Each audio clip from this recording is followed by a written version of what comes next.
Hey guys, all the participants Pos Kupang 2024 English Speech Competition.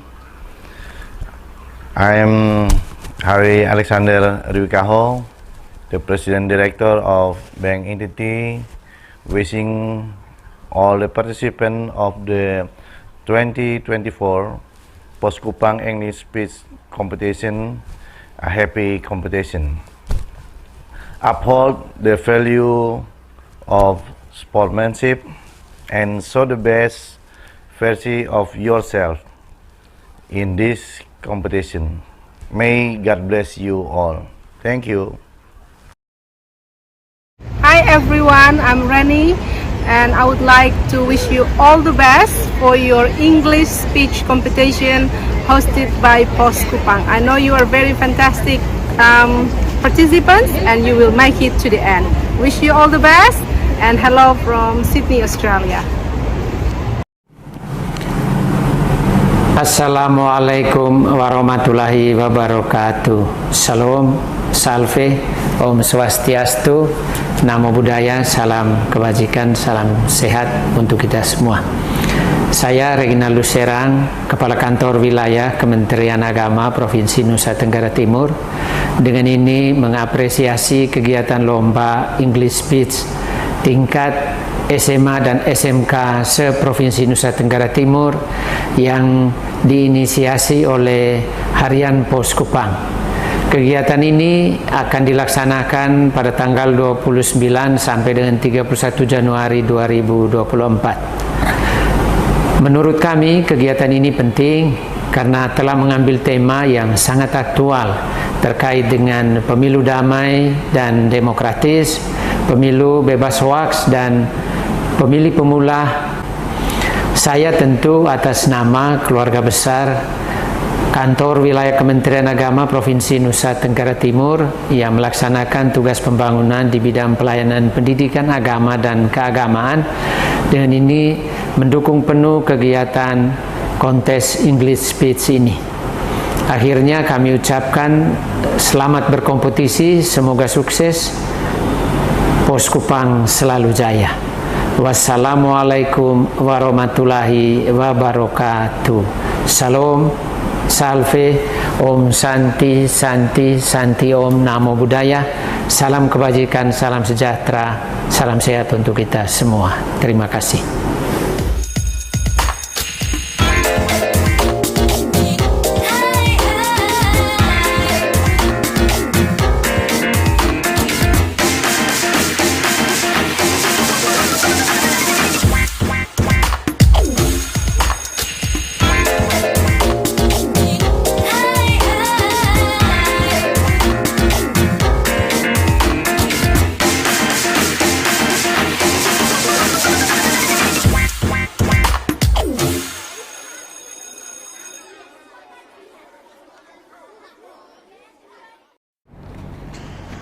Hello, good morning everyone. Firstly, let us say thanks to God who has been giving us guidance, healthy and mercy so we can attend and participate in this event.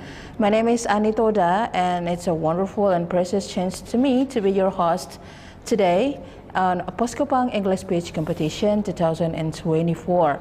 And I would like to say thank you for all the participants for joining this competition, and for the teachers, thank you for your support to your students in this English Speech Competition 2024. Okay, I would like to introduce you to our judges today.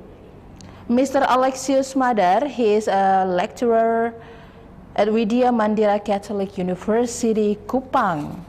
Hello, Mr. Alex, good morning.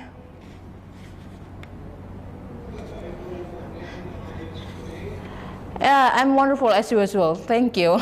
How are you, Mr. Alex?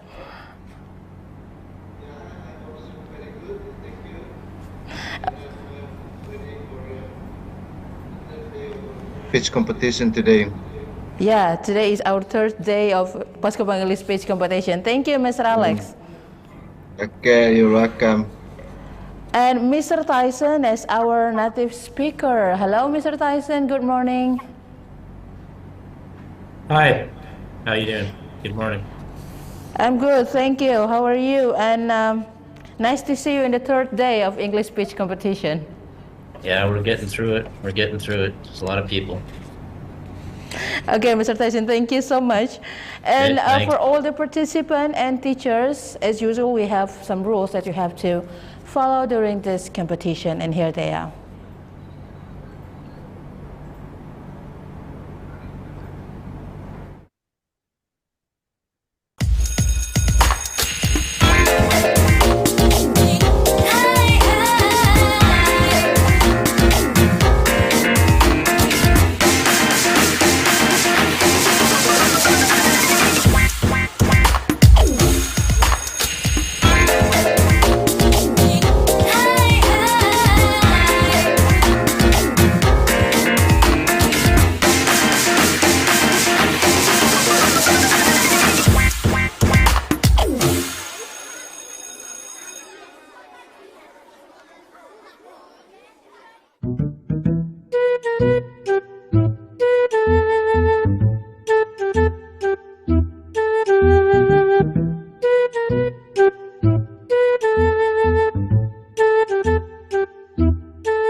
Okay, everyone, before we start our competition on the third day today, I would like to say thank you to our sponsors, Dinas Pendidikan dan Kebudayaan Provinsi NTT, Bank NTT, Akademik Teknik Kupang, Kanwil Kementerian Agama Provinsi NTT, Mr. Franciscus Go, Mr. Oryas Moedak, Mr. Franz Abba, and Agromina.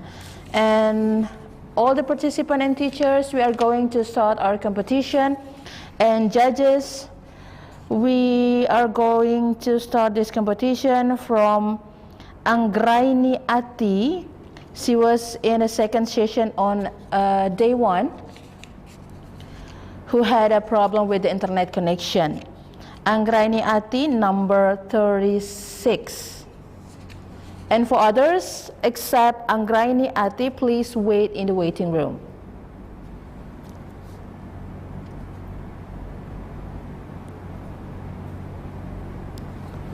Hello, Anggraini Ati. Yes. Hello, good morning, Anggraini. Hello, good morning. Hello, good morning. How are you, Anggraini? I'm good, thank you. Great, Anggraini Ati from SMA Negeri 2 Tasifeto Barat. Okay, Anggraini, are you ready for the speech? Yes, I'm ready. Okay, Anggraini Ati, SMA Negeri 2 Tasifeto Barat, time is yours. Thank you. Assalamualaikum warahmatullahi wabarakatuh. Shalom, Om Swastiastu, Namo Buddhaya, Salve, Salam, Kebajikan. Best wishes for all of us. I'm Anggraini Ati from 2nd Tasifeto Barat Senior High School, Belu Regency of East Nusa Tenggara Province. Well, ladies and gentlemen, I respect you, Mr. and Mrs. Juries, and all the competition participants whom I love. First of all, let us offer praise and thanks to Almighty God, because with His permission, we can gather here. Let me for this chance to deliver my speech under the title, Speech and Democratic Election. Ladies and gentlemen, on February the 14th, we will once again be faced with an important moment for all Indonesian people, namely the general election. General elections are essentially a learning process in the context of nation's maturation. The general elections is also a testing moment for all elements of the nation regarding how far democratic values have become part of the identity of the Indonesian nation. Democratic values refer to resolving disputes peacefully and voluntarily, ensuring peaceful change, orderly change of rules, as few elements of coercion as possible in making, implementing, and enforcing political decisions, recognition of the value of diversity, recognition and guarantee its upholding. I believe that all of us present here agree that peaceful election is big work that requires participation from all elements of the nation, starting from the individual level. The government itself has always been committed to maintaining conduciveness and security during the elections.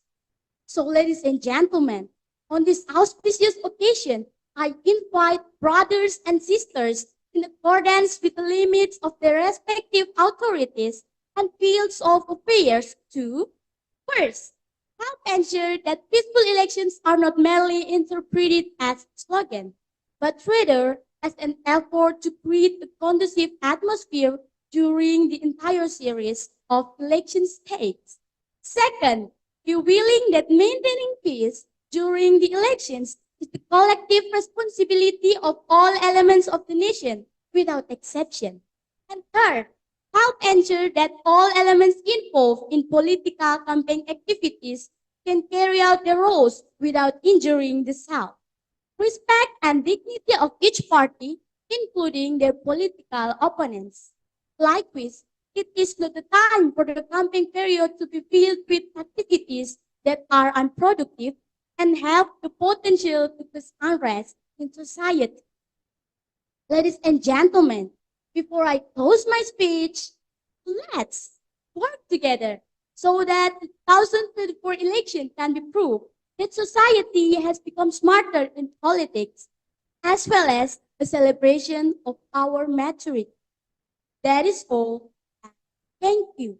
Wassalamualaikum warahmatullahi wabarakatuh. Thank you. Okay, thank you very much, Angriani. How are you this morning? I'm fine. Okay, Angriani, it was very good speech, not so bad. I would like to ask you one small question. Angriani, what would you do if you happen to find a fake news or hoaxes in media social related to general election? Okay, thank you. As a young generation, I really support the general election. I hope the 2024 election can be run well and peacefully. In my speech, there are three manners. First, help ensure that peaceful elections are not merely interpreted as a slogan, but rather as an effort to create a conducive atmosphere during the entire series of election states. Second, be willing that maintaining peace during the elections is the collective responsibility of all elements of the nation. And third, help ensure that all elements involved in political campaign activities can carry out their roles without injuring the self. Thank you. Okay, thank you very much, Angriani, for your wonderful answer. Okay, good luck with your study and say hi to all your friends there. Okay, thank you. Thank you, Mr. Alec. Very impressive. Anggraini Ati from SMA Negeri 2 Tasik Veto Barat. Say hi to your friends and your teacher there. Thank you for participation in this competition. And judges, we move to number 1885 in our third day, season 1. 85, Amelia Cassandra Nauseran from SMA Negeri 2 Bajawa Ngada. Amelia, hello. Hello, Hello, Amelia, how are you? I'm fine. How are you? I'm good, thank you so much. Amelia, are you ready for the speech? Yes, I'm ready. Okay, Amalia Cassandra Nauseran from SMA Negeri 2 Bajawa Ngada, time is yours. Honorable the judges, respect the audience, and everyone here today, Shalom. First of all, I'd like to thank to the Almighty God. It is because of Him we are all able to attend this competition. And secondly, I'd like to thank to the POS Kupang for organizing the English speech competition. And last but not least, I'd like to thank to the judges for giving me this very special opportunity to compete in this competition. Ladies and gentlemen, good morning. My name is Amelia Cassandra Nauseran, and I'm from SMA Negeri 2 Bajawa, standing in front of you all to deliver my speech. I hope you're feeling amazing as I am right now. Ladies and gentlemen, have you ever heard about the word general elections? And what do you think when you heard that word? Specifically, general elections are important milestone in the democratic system where the voice of the people is the main pillar in determining the future of the nation. The democratic system of elections can vary, such as representative, proportional, or depending on the political structures of a country.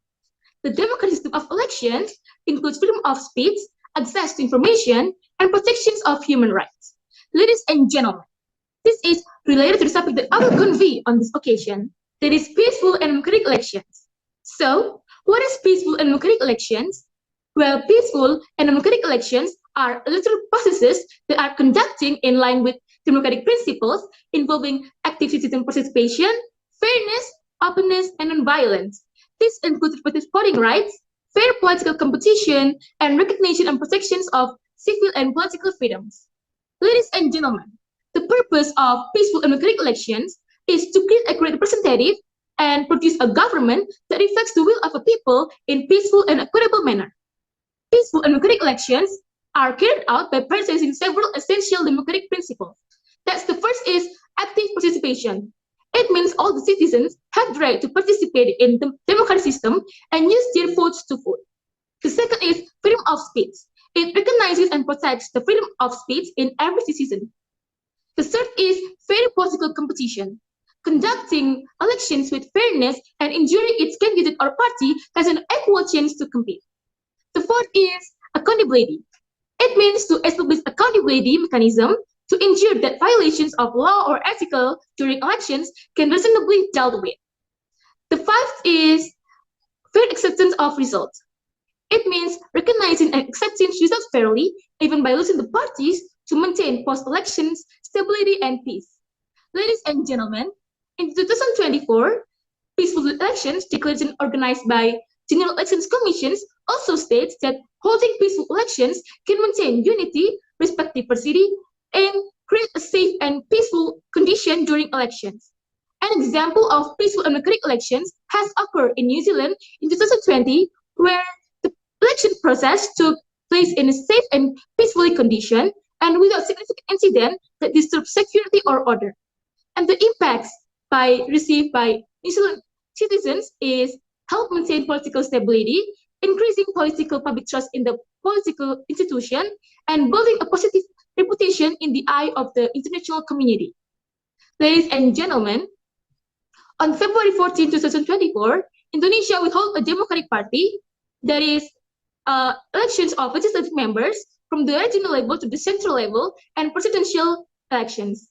I invite all of us to jointly commit to maintaining conduciveness so that the implementation can take in a place and safe condition, and so that at the end of the stages, the community will not be divided.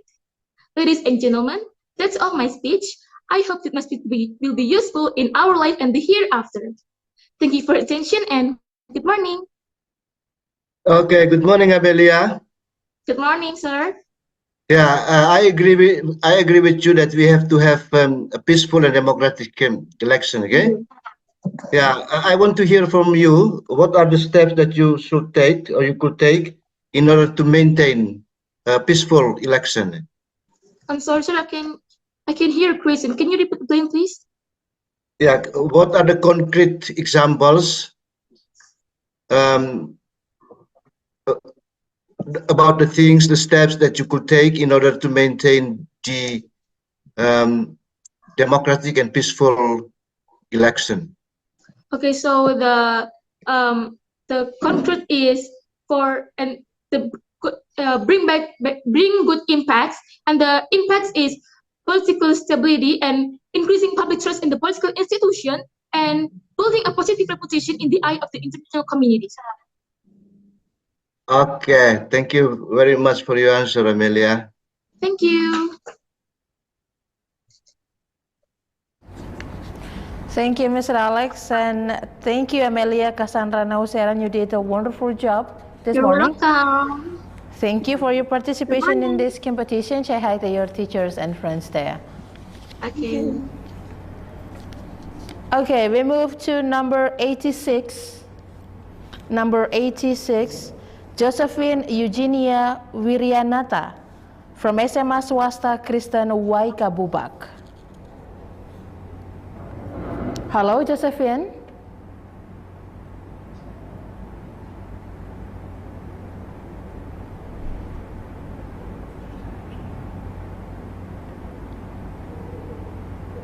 Hello, Josephine.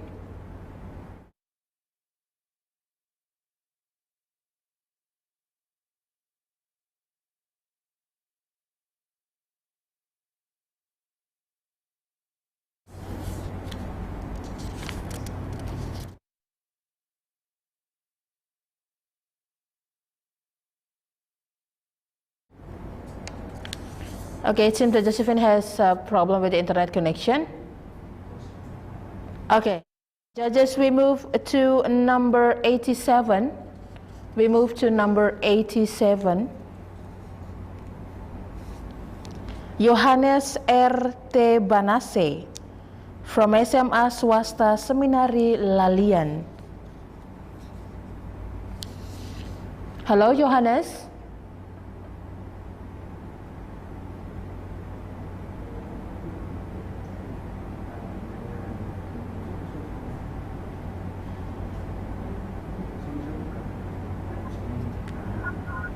Hello, Yohanes.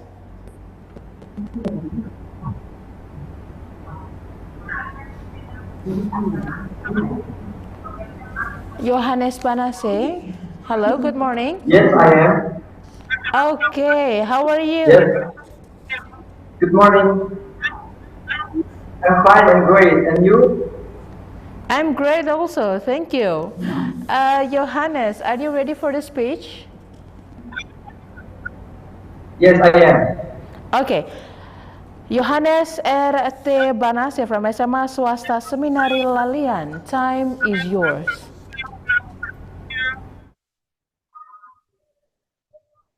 Good morning, honorable educators and all the audience. Ladies and gentlemen, first of all, let us praise and give thanks to God Almighty for His guidance and great abundance so we can live up to this moment. Before I deliver my speech, allow me to introduce myself. My name is Johannes Ripalitalian Banase, and I'm from Lalian Seminary Atambuabe. Secondly, I'm grateful for the opportunity that is given to me to deliver my speech with the title, Say No to Bribery as the Young Folks. Ladies and gentlemen, as we know, Indonesia is a democratic country. Etymologically, democratic comes from Greek words. They are demos, which means the community, and kratos, which means the rule of power. According to Abraham Lincoln, democracy is the government system that comes from people, by people, and for people. It means that the people have a vote as the highest power to handle. For that reason, every 5 years, Indonesia has general election for the people who are 17 years old and above. Ladies and gentlemen, on Wednesday, February 14, 2024, we will be noted as the new beginners for Indonesia's voting. For the people and for all of us who was born in 2003 to 2007, that day not only remain as Valentine's Day, but also a history day. The day that will be the very first time for all of us to celebrate the election as young voters. As the first voters, I assume you may be rewarded or afraid or confused in case to determine your choice. Or maybe there are teens who don't want to participate. If they don't have strength in voting like this, it is feared that young voters can become easy targets for black. And what should we do to overcome this problem? Ladies and gentlemen, one of the principles in election regulation in Article 2, number 7 of 2017 of the Constitution is the principle of freedom. Free means every Indonesian citizen is free to determine their choice according to his or her conscience without any compulsion from anyone. The kind of violation of this principle is money politic or bribery. And what is money politic or bribery? This happens when someone, neither directly nor indirectly, either personally or through another person, pays or gives something value to voters to influence him or her. And what is punishment for that? The punishment for both giver and acceptor of bribery is imprisoned for maximum 9 months. Doesn't it very dangerous? Ladies and gentlemen, Proverbs says that there is no chance that comes for twice, except if you lie. The general election is an opportunity that cannot be wasted. Because of that, I intend to give some advice in this speech for all of my friends who will celebrate your inaugural election. You, yes, your voice determines this country's future. So, you must confident and believe in your choice. If you are confused, try to consider that by watch the campaign of the candidate available on mass media and social media.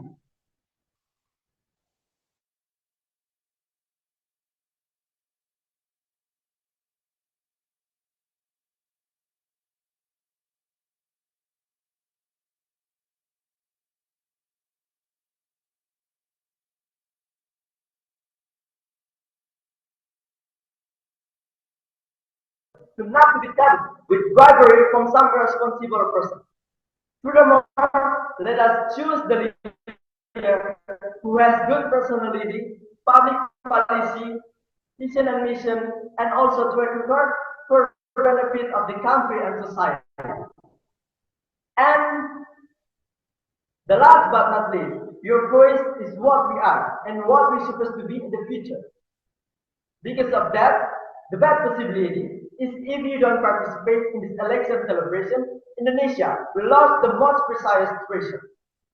Finally, let us be wise and smart in choose our leader. Because if not us as young voters, who else? And if not 14th of February, when will be?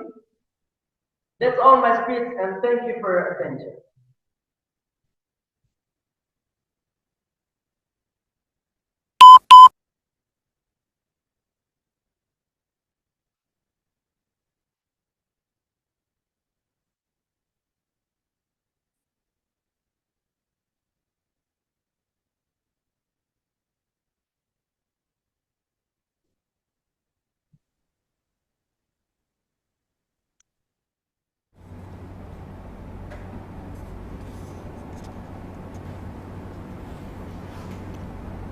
Hello, Mr. Alex. Yeah, I don't know whether I am audible or not. Hello? Hello, Mr. Alex. Yeah? Hello? Yeah, we can hear you. Johannes is already finished Johannes, can you hear me? his speech. Hello, Johannes? Can you hear me? Yes, I am. Okay, thank you, Johannes. Thank you for the speech. You mentioned about bribery or money politics in your speech. Now, can you give examples how people use Yes. money politics in the process of an election?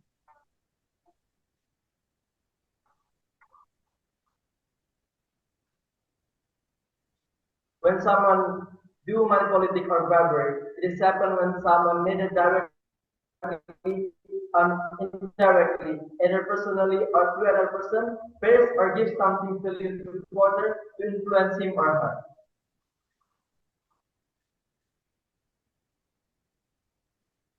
Okay.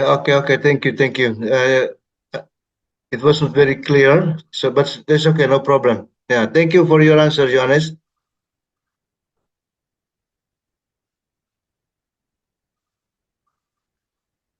Okay, thank you, Johannes. Yes, you're welcome. Thank you, Mr. Alex, and thank you so much, Johannes RT Panasya from SMA Swasta Seminary Lalian.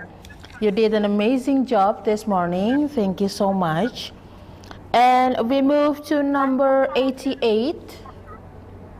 Number 88, Rachel Teresa Pasu from SMK Negeri 8 Kupang.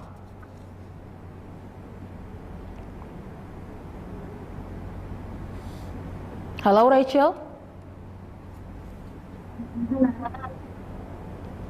Hello, Rachel.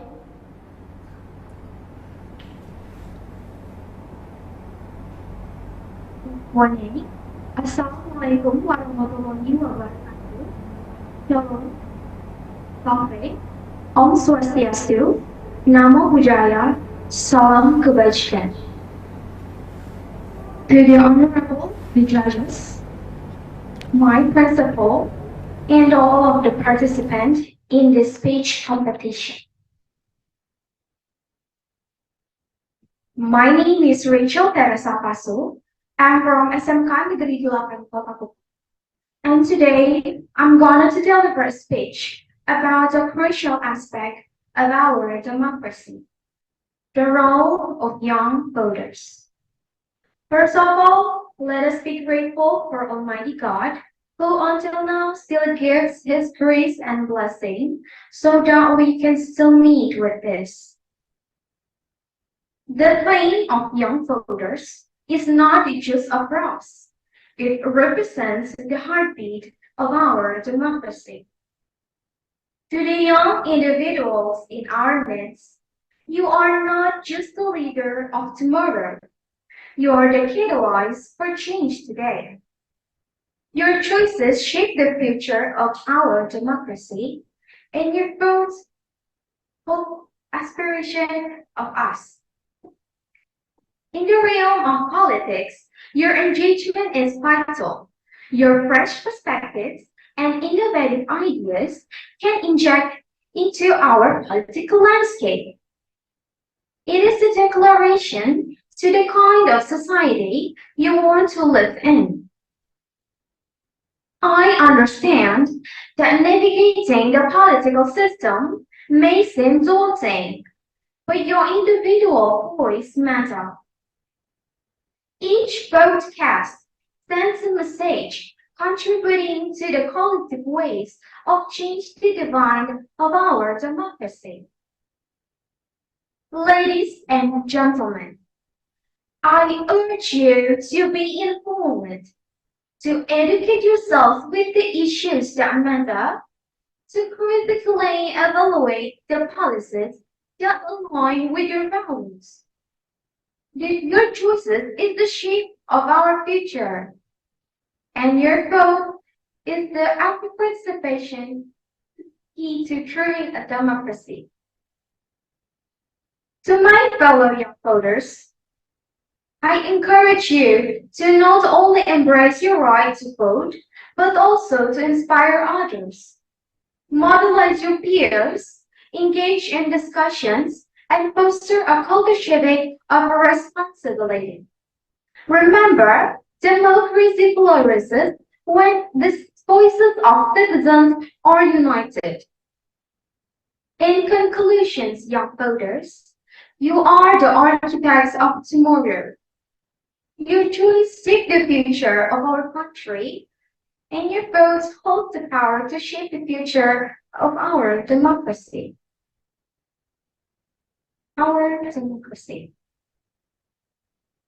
Thank you, and may the spirit of democracy guide us forward. Wassalamualaikum warahmatullahi wabarakatuh. Shalom, Sope, Om Swastiastu, Namo Buddhaya, and Salam Kebajikan. Okay, Waalaikumsalam warahmatullahi wabarakatuh, Rachel. How are you this morning, Rachel? Thank you. How about you? Okay, Rachel, it is nice that you encourage young voters to go to the election poll, okay? It's very good. Now, my question to you, are you going to vote also in this year's election?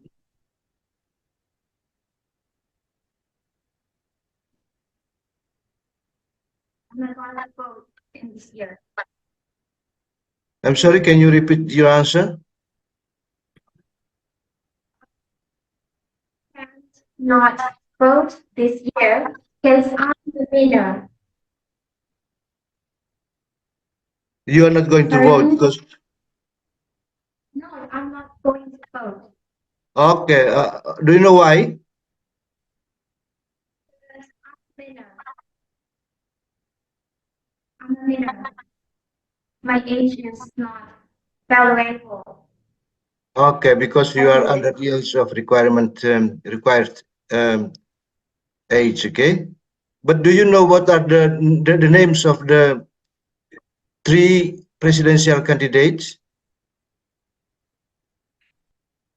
Sorry, can you repeat the question, please? Do you know the names of the 3 presidential candidates? Yes, I know. Candidate number 1 is Anies Baswedan, and number 2 is Prabowo Subianto, and number 3 is Ganjar Pranowo. Okay, thank you very much, Rachel. Good luck with your study there. Thank you, Mr. Alex. Thank you, Rachel. Teresia Pas, you did a great job. Rachel from SMK Negeri 8 Kupang. We move to number 89. Number 89, Chelsea Davina Lujiweo from SMA Negeri 2 Umalulu, Sumba Timur.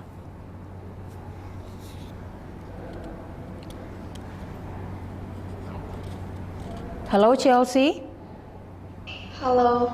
Hello, Chelsea. How are you? I'm fine.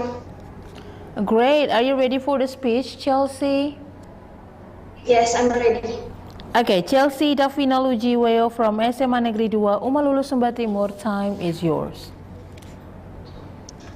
Good morning, everyone. Shalom. Assalamualaikum warahmatullahi wabarakatuh. Om Swastiastu, Namo Buddhaya, Salve, Rahayu, and benevolent greetings for us. I'm Chelsea Davina Lujiweo. I'm from SMA Negeri 2 Umalulu. The Honorable, the judges, the Honorable Headmaster of SMA Negeri 2 Umalulu, and the teachers, and all my friends who participate in this English speech competition 2024. My loving brother and sister, first of all, as people who believe in the Almighty, we shall give thanks to God for His mercy. We are still the breath of life until now. I'm Chelsea Davina Lujiweo. Today, I'd like to deliver my speech related to this event about young voters. Ladies and gentlemen, it doesn't feel like we're entering an election year. We will elect leaders in this country, both executive president and vice president, and we will elect DPD legislative, DPR RI, DPRD provinsi, and DPRD district. Interestingly, in the current political year, according to data that I found in several searches, the number of youth voters, or what we often call Generation Z and millennials, is 56%, of which the number is dominated by young voters, is someone who is only 17 years old or more, or who is participating in the election for the first time. So it can be said that these young voters is part of determining the future leaders, means the same as determining the future direction of the nation. So that beginner voters must really understand and have definite benchmark when choosing a leader, either legislative or executive. I suggest young voters to make the choices from truly their conscience, and it's obligatory to avoid choosing leaders because of completion or because of money politics, avoiding untrue issue, spreading hatred of division, and avoiding KKN. Therefore, in daily life, young voters need to learn political education, at least by watching on social media or on official channels, and they start to see or study the track records of leaders who will be elected, so that young voters really vote for candidates who really come from their conscience. The price of your votes on February 14, 2024 is the same as your self-esteem. Choose leader from your conscience and choose leader who you think advance this nation. Avoid choosing, do not hesitate to vote. Avoid choosing leader because of KKN or because of money politics. Youth or young voters are the successor of the nation. We are the ones who will continue and hold on the baton of leadership. So from now, we must really learn from small things, starting from the choices must really be from the conscience.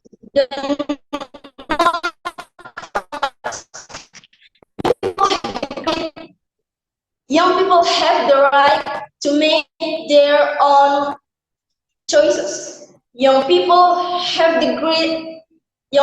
great people, have brilliant minds, and advance to this nation. Come on, young people, work for this nation, advance this nation, starting your commitment to this nation. Then let's mention my speech. At this time, let's maintain the condition of general election so that it runs well. We respect each other. We respect losing and winning a community in election, which means that each or countryman let us take care of each other and respect each other. Be smart, young voters, honest and fair in this general election. Thank you. Shalom. Assalamualaikum. Wassalamualaikum warahmatullahi wabarakatuh. Okay, Waalaikumsalam warahmatullahi wabarakatuh, Chelsea. How are you? I'm fine. Thank you. Okay, Chelsea, I have a question for you. Are you ready? Yes, I'm ready. Good. In your speech, you mentioned that young voters need to have a political education. Okay? And then you said that one of the sources of political education for the young voters is from social media. Now my question is, do you agree that all the information in social media are or can be trusted?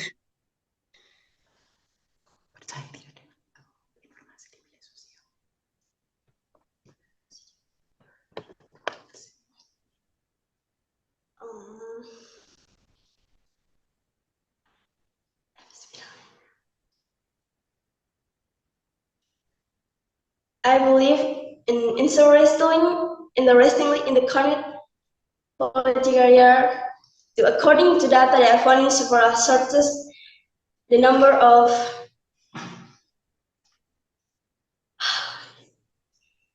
Okay, that's okay. Try your best to answer that question. I'm sorry.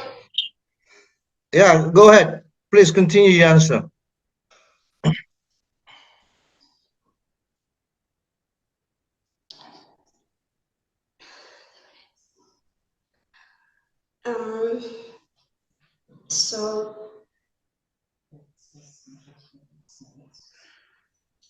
So that young voters must really understand and have a definite benchmark when choosing a leader, either legislative or executive. I suggest young voters to make choice really from their conscience. Okay, thank you, Chelsea. Say hi to your English teacher there. you. I'm sorry. Okay, thank you.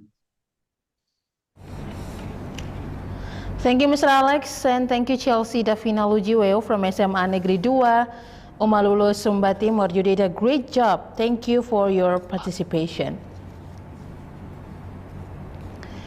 We move to number 90, Mariano Jonas Golotola from SMAK Frateran Maumere. Hello, Mariano. Yes. Yeah, hello. Good morning, Mariano. Good morning, Mr. How are you, Mariano? I'm fine today. Okay, are you ready for the speech? Yes, I am. Okay, Mariano Jonas Golotola from SMAK Frateran Maumere, time is yours. Assalamualaikum warahmatullahi wabarakatuh. Salam sejahtera. Shalom. Om Swastiastu. Namo Buddhaya. Salam kebajikan. Honorable judges, respected audience, and everyone here today, good morning and nice to see you. First of all, let us thank to Almighty God for all His blessing on us today. Today, I'm Mariano Jonas Golotola from Frateran High School Maumere, standing here to deliver my speech. Today, I'm going to talk about the young voters. First, we all know that this year in Indonesia, the general elections are held to elect a legislative assembly. On this occasion too, the president and vice president are elected. And because of that, every Indonesian citizen over the age of 17 has the right to vote. And based on the General Election Commission, the young voters are the largest number of voters. Actually, who are they? Who are young voters? Young voters are voters aged 17 to 21 years and retired soldiers and police. These voters can be said to be new voters who exercise their voting rights. Because they are new, many people use their voting rights for their own political interests. Usually, the voters who are easily trapped, who are easily deceived and influenced are the young voters aged 17 to 21 years. Let me call them young voters. Based on Kompas.id, the young voters are sometimes easily influenced, deceived, and catch up in money politics. And many people think that the young voters actually are inexperienced and don't know much about politics. It is because they have difficulty of short information and their knowledge about politics is still lacking. However, the facts prove that actually the young voters could make a good transformation in politics and elections. It is because their knowledge about politics and elections that they get from school is applied to the real life. That shows us actually the young voters need to be trained so they can move wisely, so they can act wisely. Who can teach them here? It should be not here that at a young age, the role of schools, parents, and the General Election Commissions are important. Schools, parents, and the General Election Commission needs to help the young voters act wisely, know how to choose, not easily deceived, and not even entangled in money politics. The young voters also needs to receive attention so they can act wisely in driving the nation's progress. Ladies and gentlemen, actually, the young voters are unique. Why are they unique? It is because the young voters have a high enthusiasm and rational thinking. The young voters also the young generation. It means that they are the face of Indonesia in the future. They are the nation's successor. They need to get knowledge about politics. They have the right to vote. Election is a fair election period. It means that the young voters could participate in elections and politics. Ladies and gentlemen, for advanced Indonesia. We must work together, young and old. We must move forward together for a better Indonesia in the future. The young voters need to get knowledge about politics and elections. They need to participate in politics and elections. It is because the young voters could replace the old generations in the future in politics and elections. Ladies and gentlemen, for a better Indonesia, let's hold fair elections for all Indonesian citizens.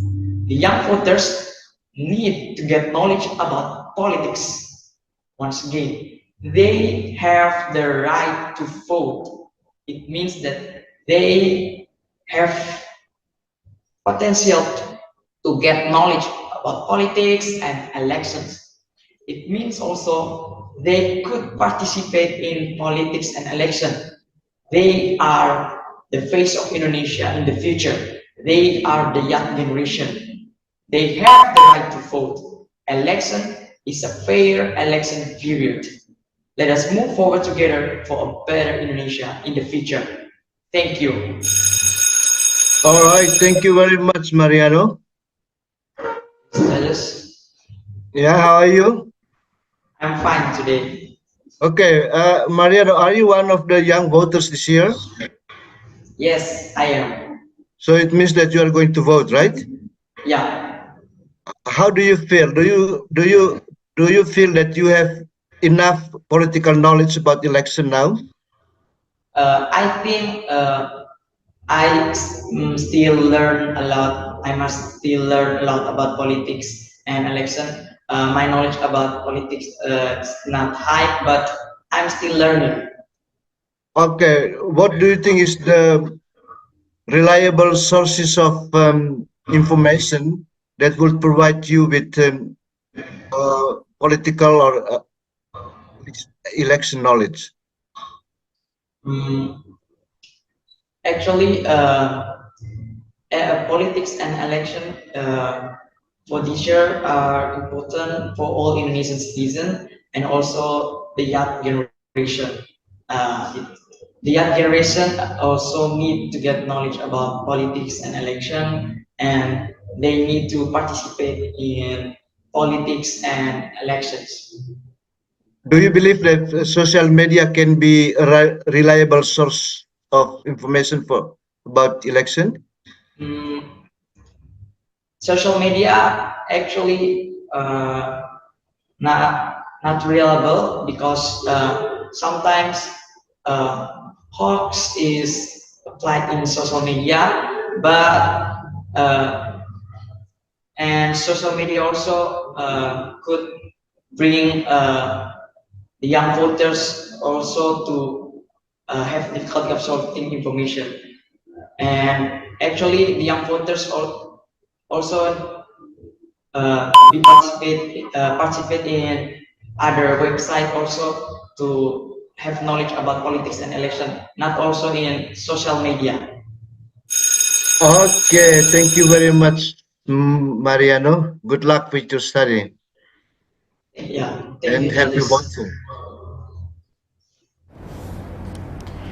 Thank you, Mr. Alex and Mariano Jonas Golotola from SMK Frateran Maumere. You did an amazing job. Thank you so much. We move to number 91. Number 91, Maria Epifania Sandri Asa from SMA Negeri 2 Keva Menanu, Timur Tengah Utara.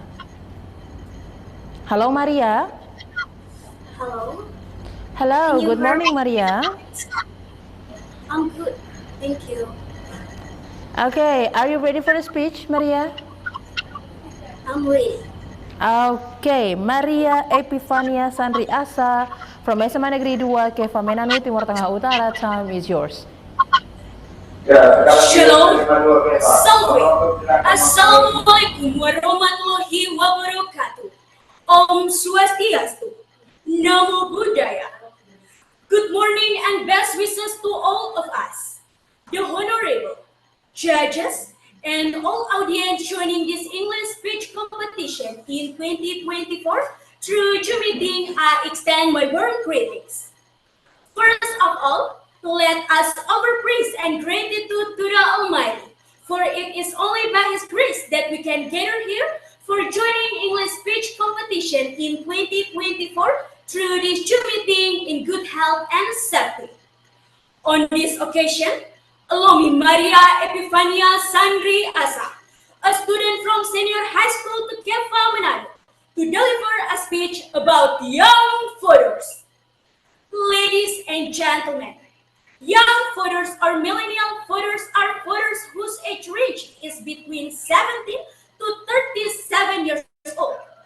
In the 2024 simultaneous elections, it is predicted that the number of the young voters will increase. According to the data from General Election Commission shows that the number of the young voters has reached 70 million until 80 million people out of 193 million voters. This means that 35% until 40% of the young voters already have power and have a big influence on election results, which will influence the progress of the nation. The power vested in the hands of the youth is not merely a privilege, but a responsibility that carries the weight of our collective future. Young voters have the power to set the direction of politics and policies that will affect the lives of all of us. In this information era, young voters are agents of change who have knowledge and participation in ensuring democratic desires. With active participation, young voters not only become observers, but also act as drivers of change. Ladies and gentlemen, young voters are not just voters of the future, but key players in voicing our hopes and values today. As we stand at the intersection of tradition and progress, the voices of the youth resonate with the promise of change. Engagement goes beyond casting a vote. It involves staying informed, challenging norms, and holding leaders accountable. The enthusiasm and fresh ideas of the young voters inject vitality into political landscape, fostering innovation and progress. Ladies and gentlemen, by voting, young voters provide legitimacy to the elected leaders and ensure accurate representation of various levels of society.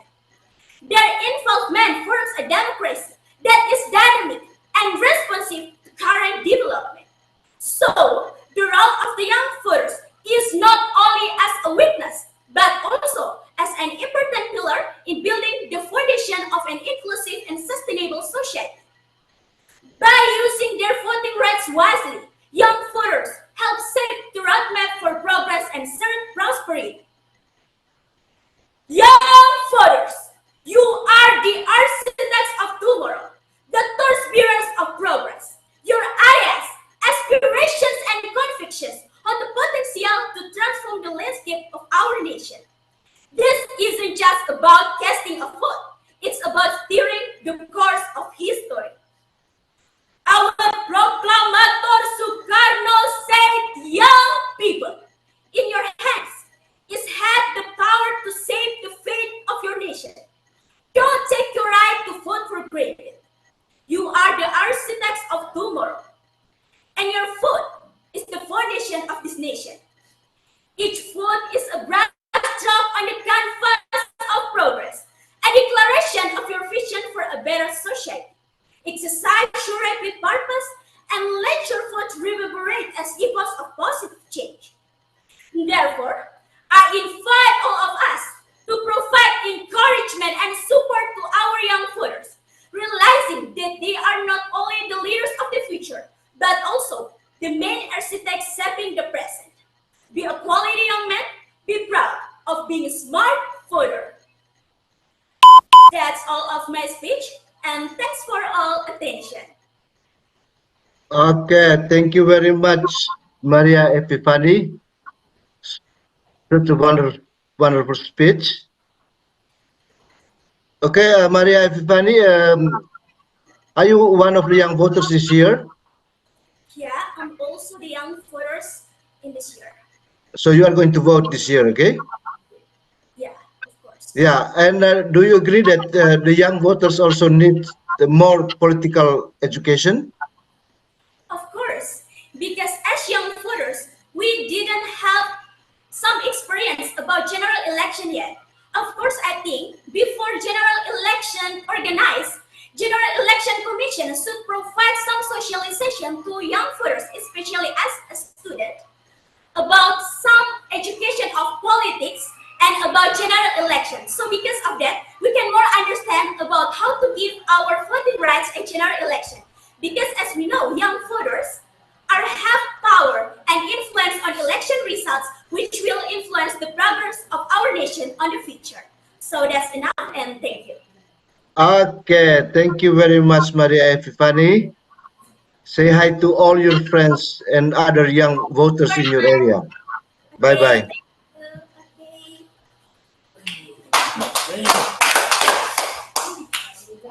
Thank you, Mr. Alex, and thank you Maria Epifania Sandri Asa from SMA Negeri 2 Kemenanu Timur Tengah Utara. Very energetic, very impressive.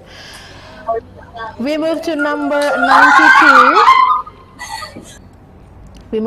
92. Dedi Novendro Johannes from SMA Plus Masa Depan Mandiri Kota Kupang. Hello, Dedi. Hello, good morning. Hello, good morning. How are you, Dedi? I'm fine, thank you. And you? Okay, I'm good. Thank you for asking. Dedi, are you ready for the speech? Yes, of course, I'm ready.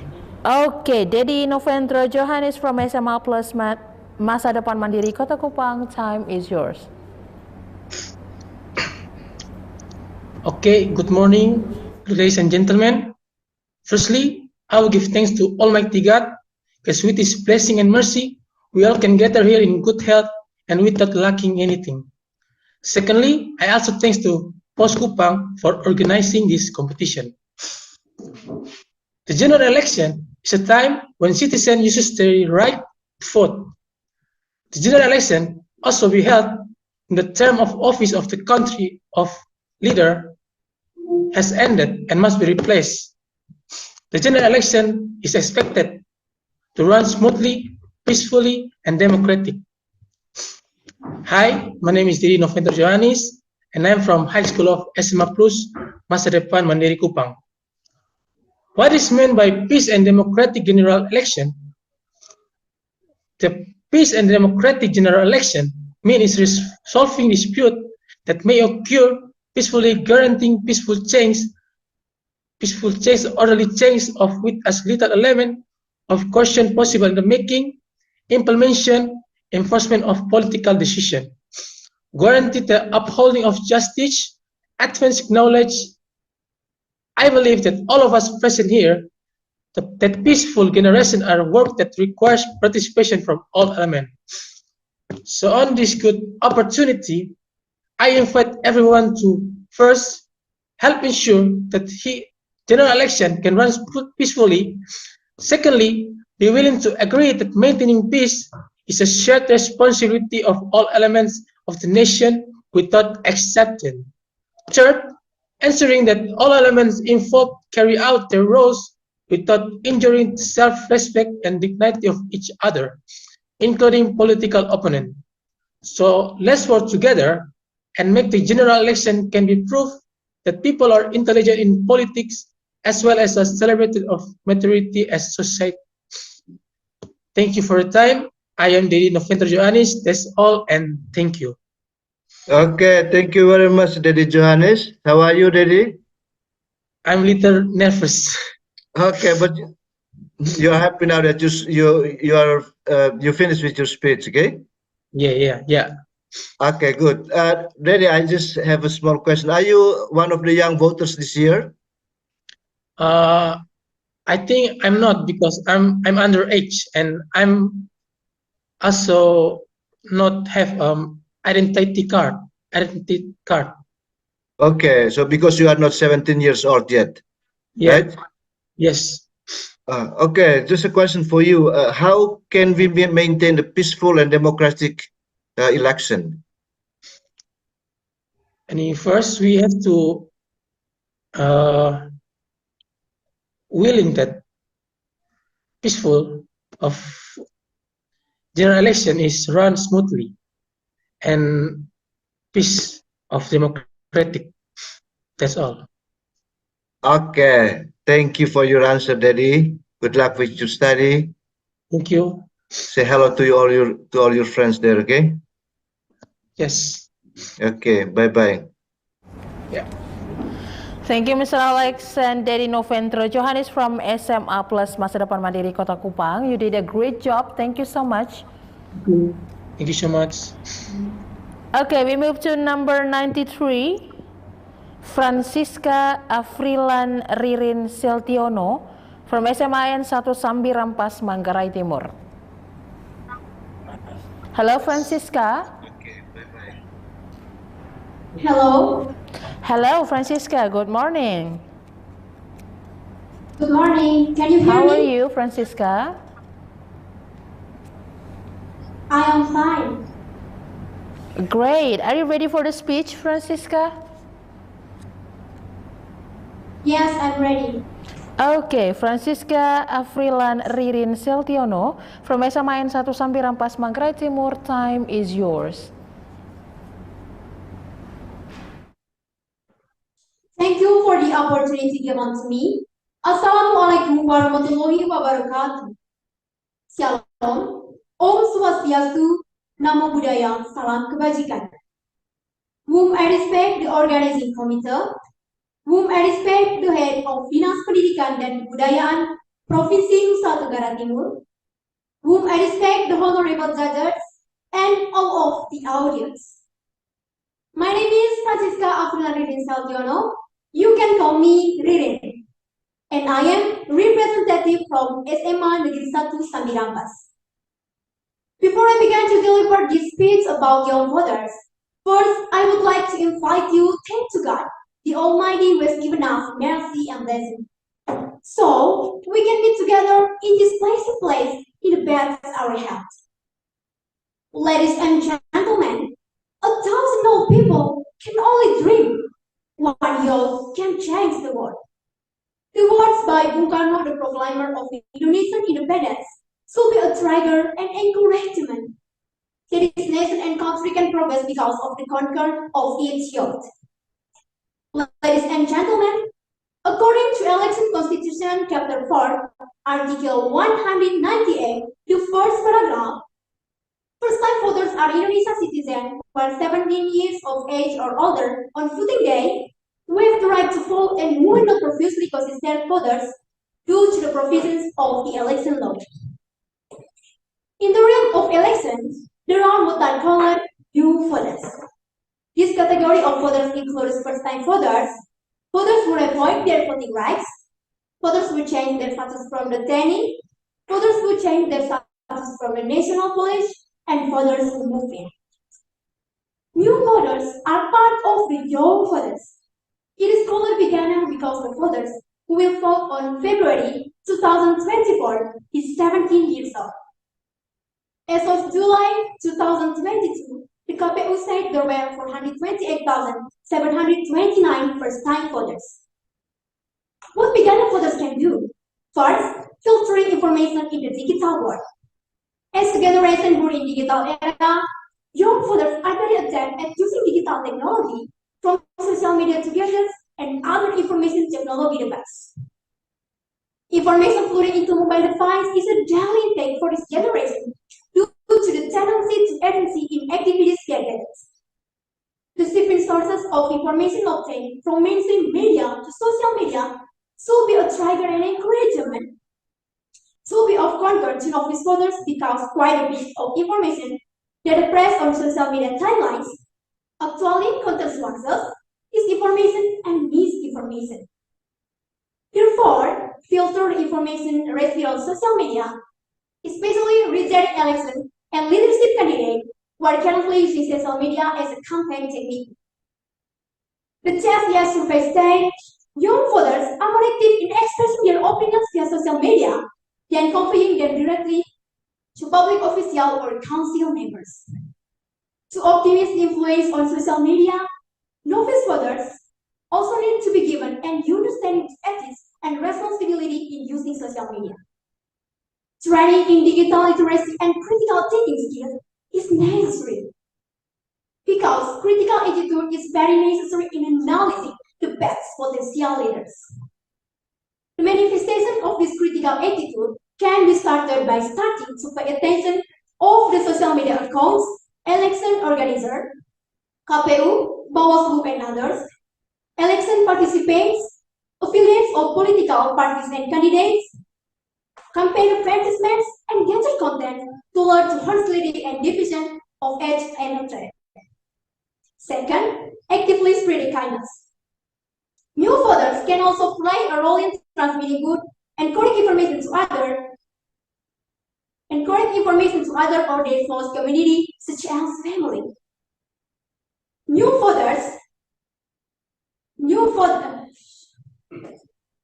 Smallest communities such as family. New fathers can help for public policies that are inclusive and representative of the entire community. Because new fathers tend to have new thought, perspective, and empathy that can resonate the world of political and others. From me, on Voting Day, let's vote with conscience. Ladies and gentlemen, this is the end of my speech today.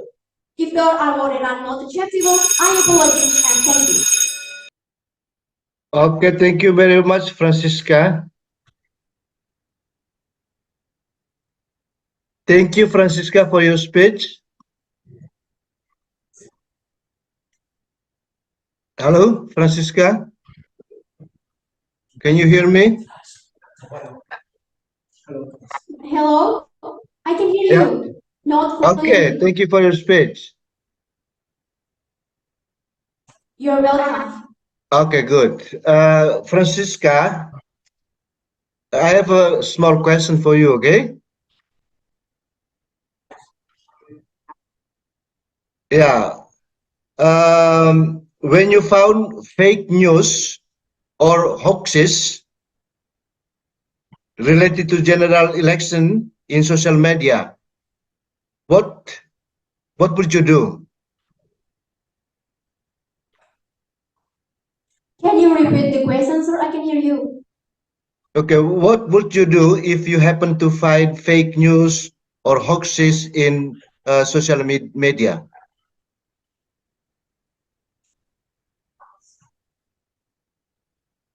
In my opinions, we are know young fathers are active in expressing their opinions via social media.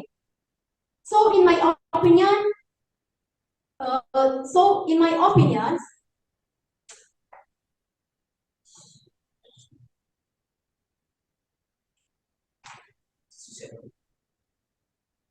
social media very important for young fathers because we are known and just as survey said, young fathers are very active and expressing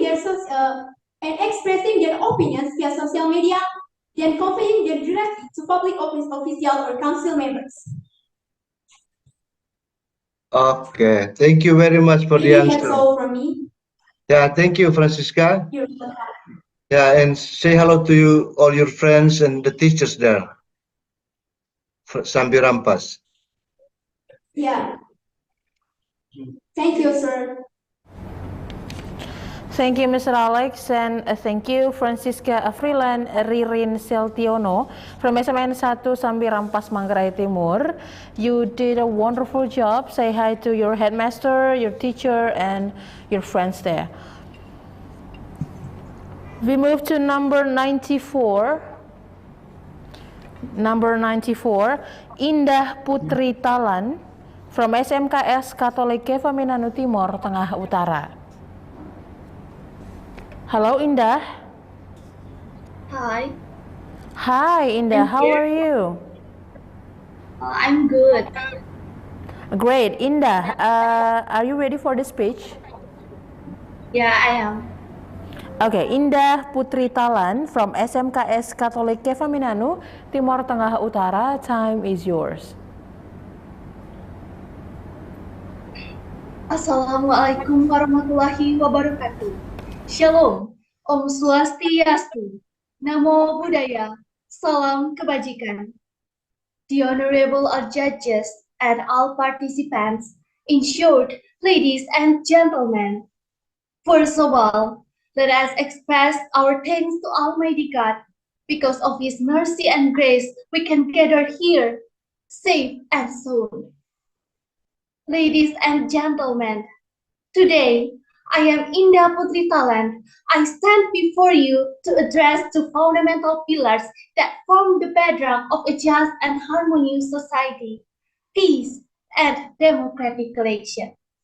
These two principles are intertwined, each playing a crucial role in fostering stability, progress, and the well-being of our nation. Peace is not merely the absence of conflict, it's the presence of justice, equality, and of course, understanding. Our nation was founded on our 5 principles.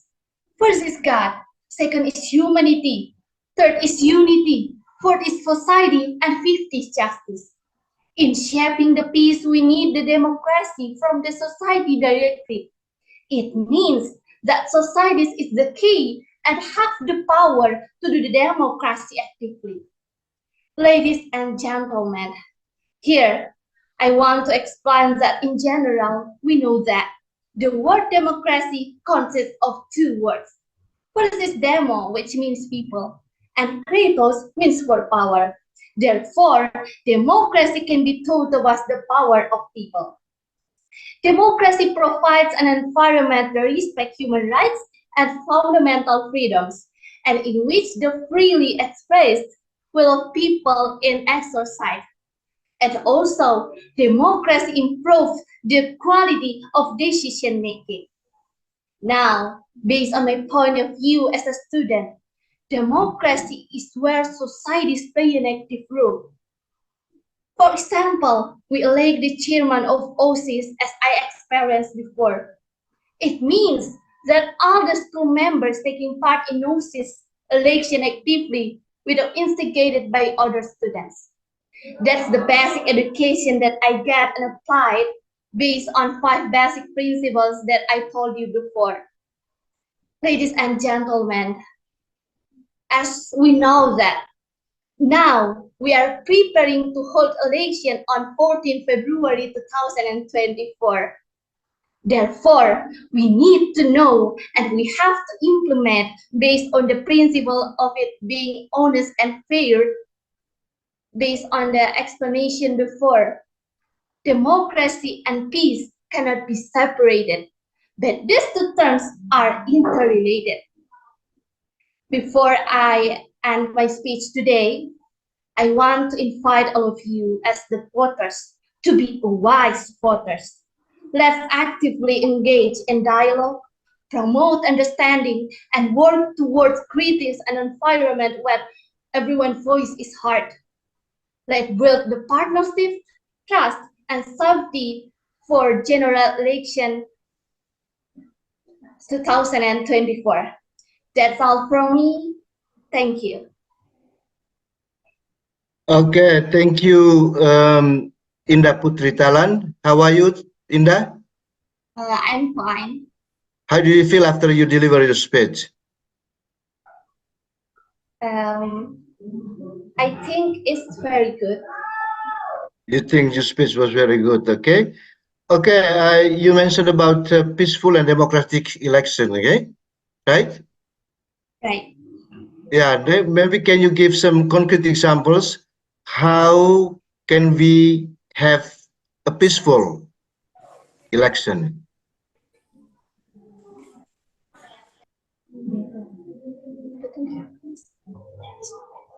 Yeah, what can we do to guarantee that we are going to have a peaceful election?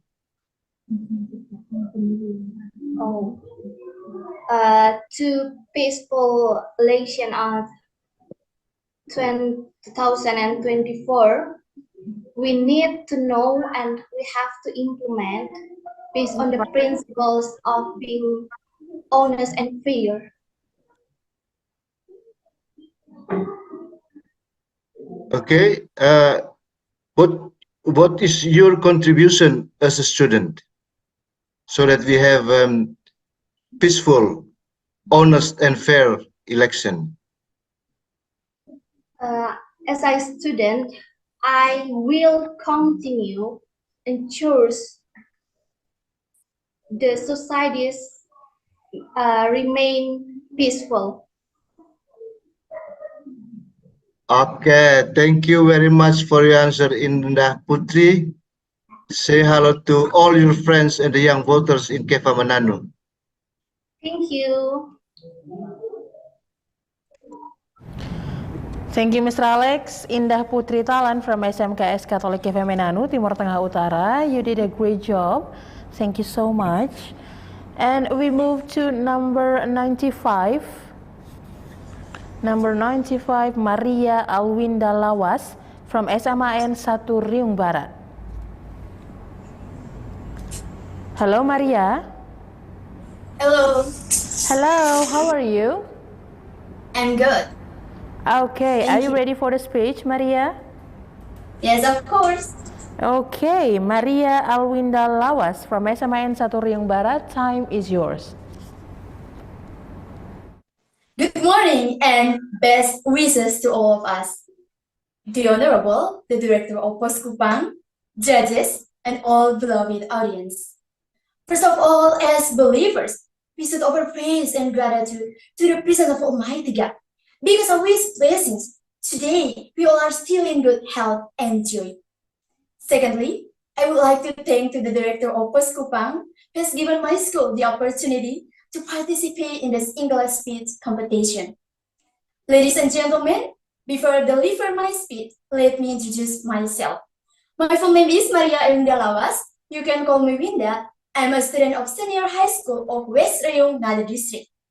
Ladies and gentlemen, now I'm going to deliver a speech entitled Peace and Democratic Election. Ladies and gentlemen, it doesn't feel like there are only a few days left. The election will be held soon. We, as citizens of a democratic Indonesia, must better understand what the election is.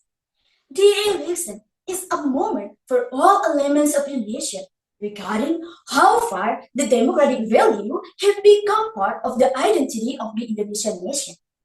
The democratic value refer to resolving dispute peacefully and voluntarily, ensuring peaceful change, regular change of leaders, recognition of the value of diversity, and recognition of guarantees for the upholding of justice.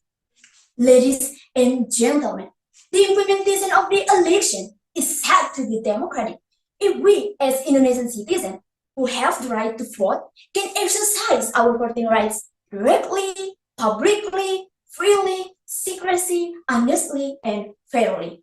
Ladies and gentlemen, directly means that we as voters have the right to vote directly according to wishes of our conscience without intermediaries. Meanwhile, publicly is every citizen who has reached the age of 17 years or married has the right to vote without any discrimination.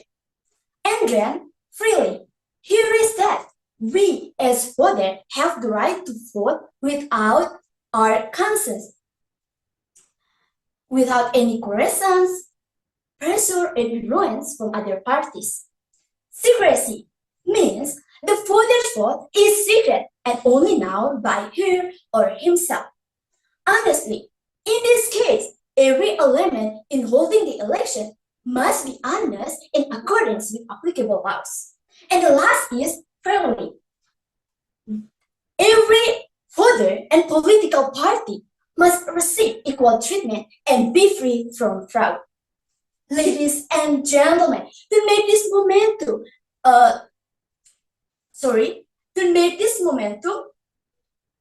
to spread hoax and hatred, but make this momentum a peaceful and high-quality democratic party.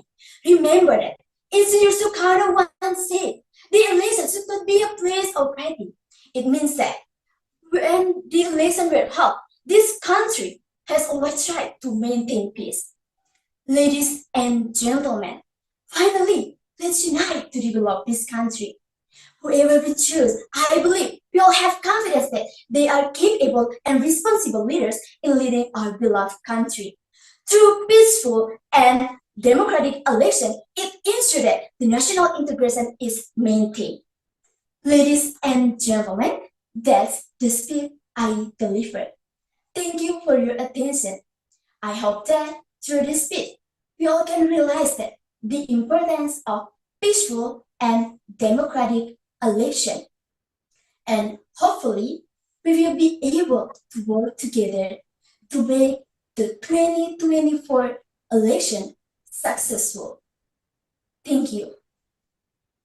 Thank you very much, Maria Winda. How are you, Maria? I'm fine, Mr. Okay, thank you.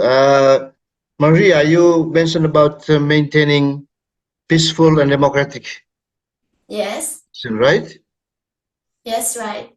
Yeah, I want to hear from you. What are the concrete steps you could take in order to maintain peaceful and democratic election? Okay, thank you.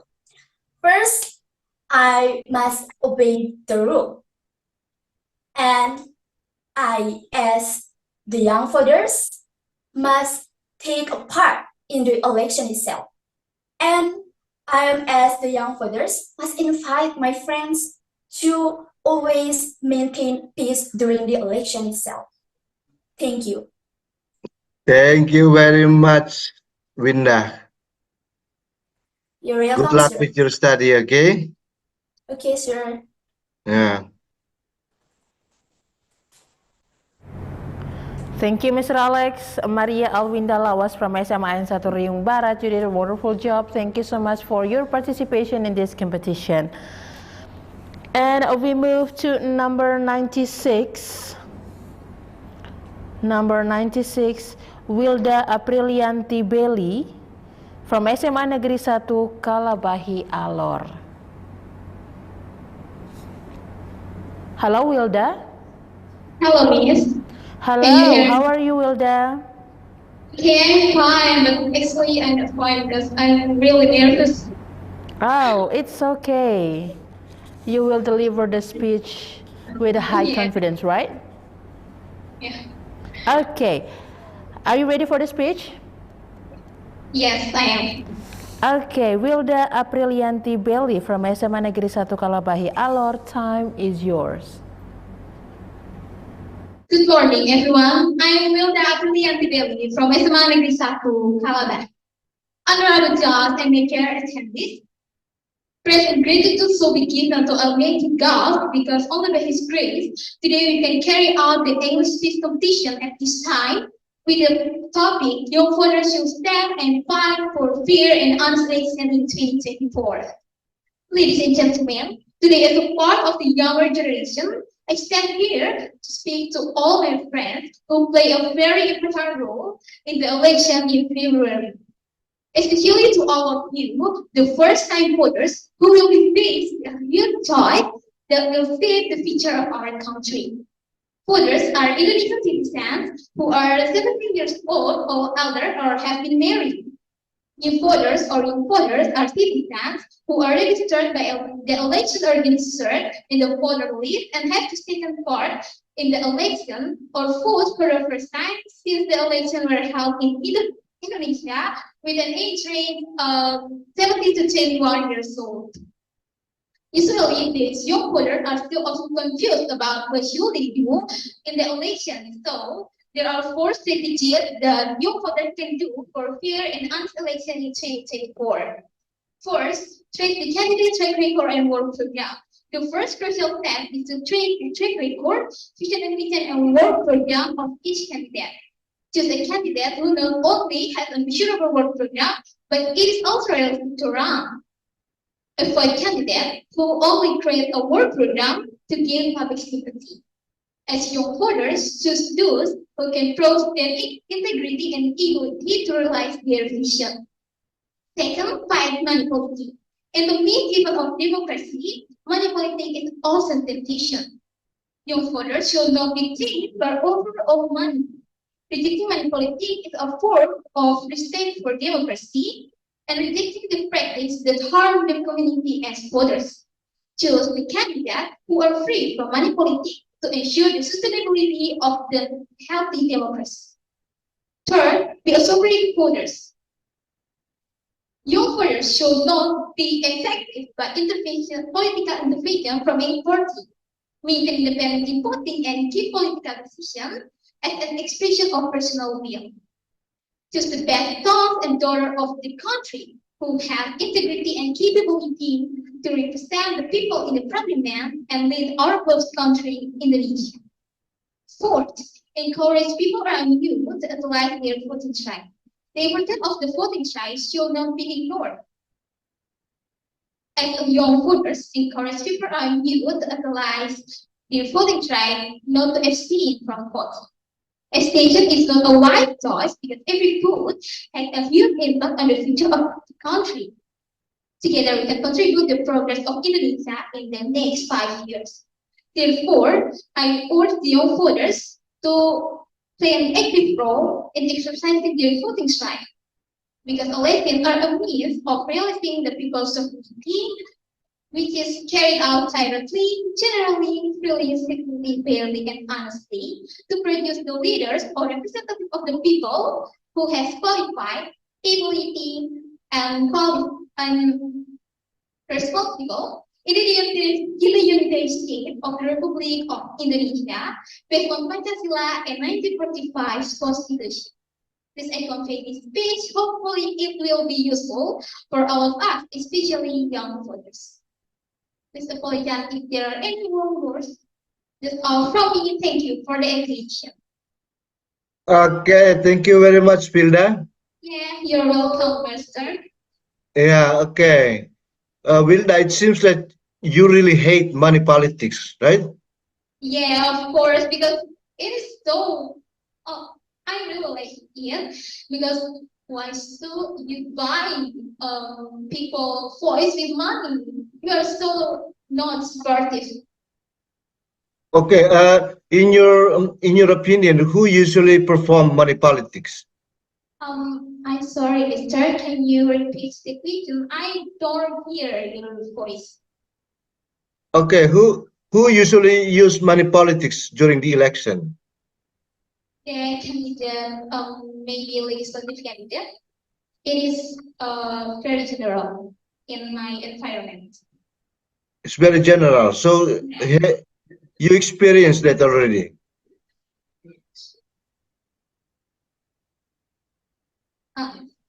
I'm sorry. Can you repeat the question? Okay, that's okay. That's all right. Okay, it seems that the connection is not so good. So you couldn't hear well my question. That's okay. You perform well in your speech, Wilda. Okay, Thank you. thank you very much.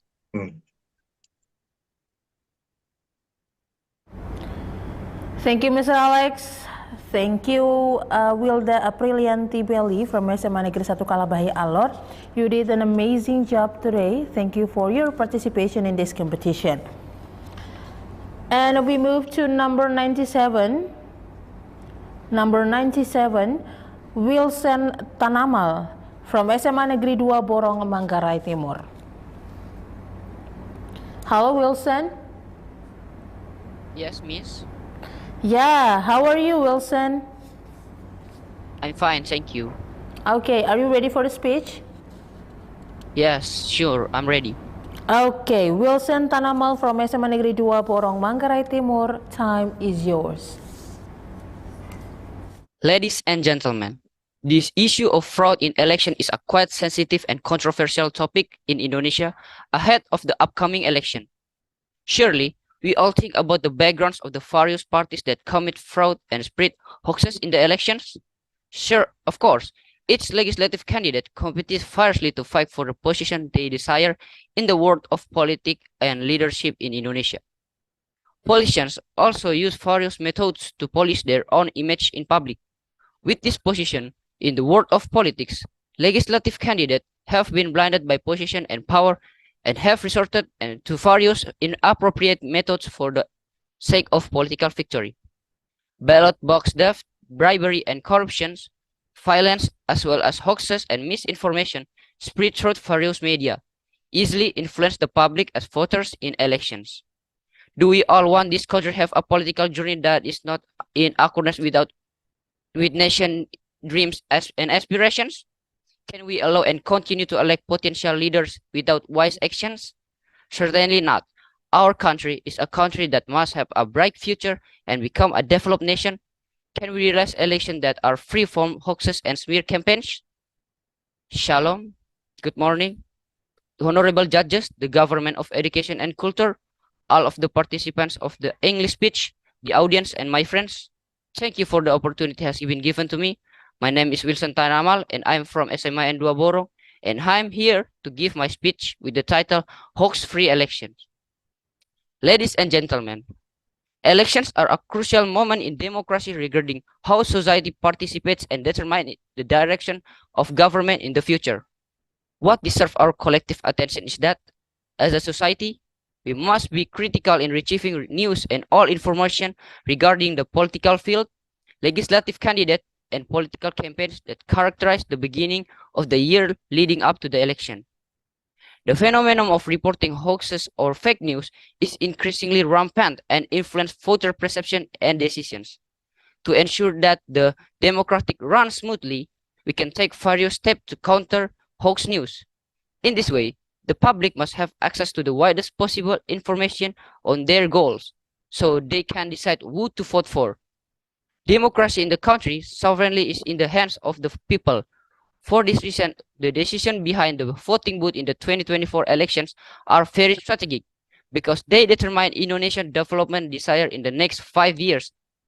It is even more strategic because the next 5 years are an important part of the solid step toward 2045, where Indonesia is celebrating its golden year when it enters the age 100 years. One way to deal hoaxes news with the press media. The press media is an information channel used by the public to obtain various information related to 2024 election. The role of the press media is very important because the information in it can form negative or positive perceptions of the contestant in the 2024 election and determine the choices the public will make on election day. For journalists, the 2024 election is an important test that must be completed perfectly. In accordance with Press Law number 40 of 1999, journalists are given the privilege of accessing all news sources. The aim is for the public to retrieve complete, accurate, correct, and useful information. With this privilege, there is no reason and no information for the public should pass verification. The verification is a guarantee to maintain the quality of journalistic work. It is haram to spread false news, pitting one against another, slander and news that could be detrimental to others. In this way, the presence of press media helps the public not fall into hoax news, so that the public can elect a president in the 2024 for the progress of the Indonesian state to celebrate its golden year when it reached age 100 years. Ladies and gentlemen, I think it's enough. That's all my speech. I hope my speech can be useful for all in here. Thank you. Okay, thank you very much, Wilson. Thank you for your speech, Wilson. How are you? I'm fine, Mister. Okay. I have a small question for you. It seems that you are very much disagree with fake news or false news. Okay. Yes, Mister. Yeah. No. My question to you is, what would you do if you happen to find or to read false hoaxes, fake news in the social media, especially issues related to politics and general election? Okay, thank you for the good question that has been given to me. First, I need to verify the information from the valid resources like Cominfo. It will help me to differentiate the fake from the valid one. And the second, I need to compare the information one to another and then analyzing them before we make decisions. Or before I forward the information, I think this step will make me to deal with the fake news. Thank you. Okay, thank you for a very good answer.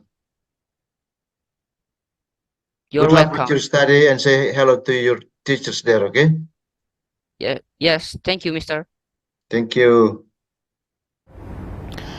Thank you, Mr. Alex and Wilson Tanamal from SMA Negeri 2 Borong Manggarai Timur. You did a wonderful job today. Thank you so much for your participation in this competition. And all the participants and judges, we are going to take a break for 5 minutes. So take your time and we will be right back.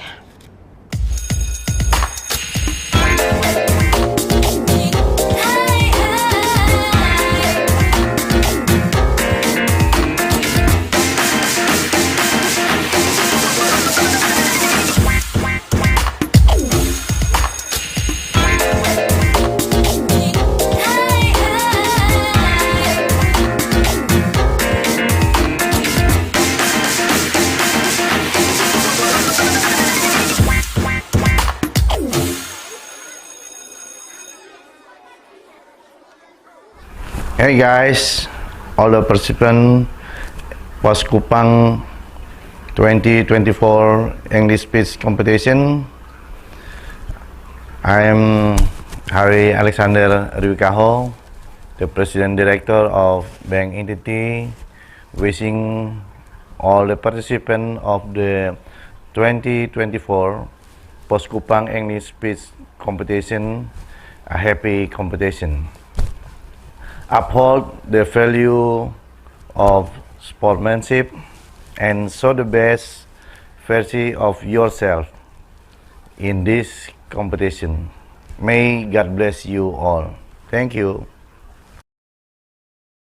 Hi everyone, I'm Rani and I would like to wish you all the best for your English speech competition hosted by Pos Kupang. I know you are very fantastic participants and you will make it to the end.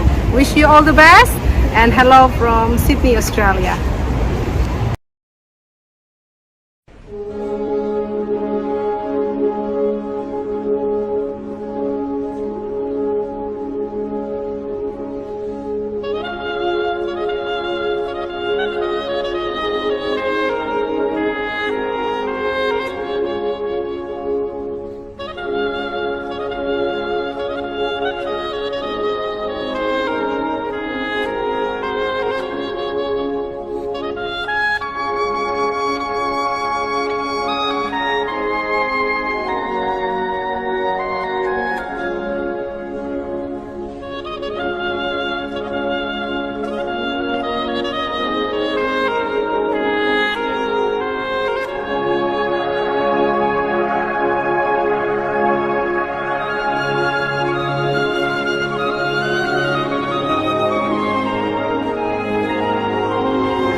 Assalamualaikum warahmatullahi wabarakatuh. Salam, salve, Om Swastiastu, Namo Buddhaya, salam kebajikan, salam sehat untuk kita semua.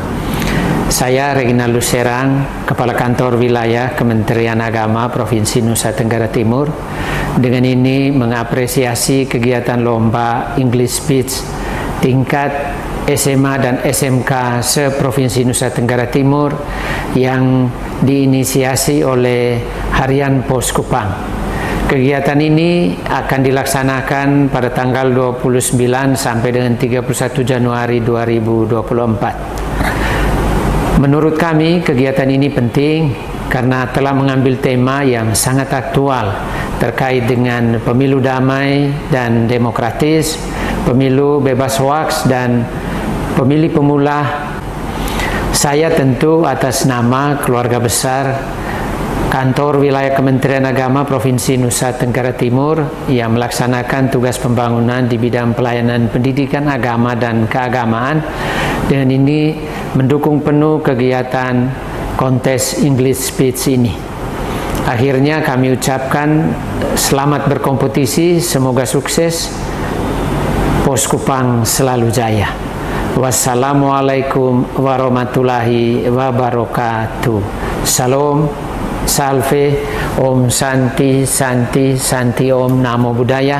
Salam kebajikan, salam sejahtera, salam sehat untuk kita semua. Terima kasih.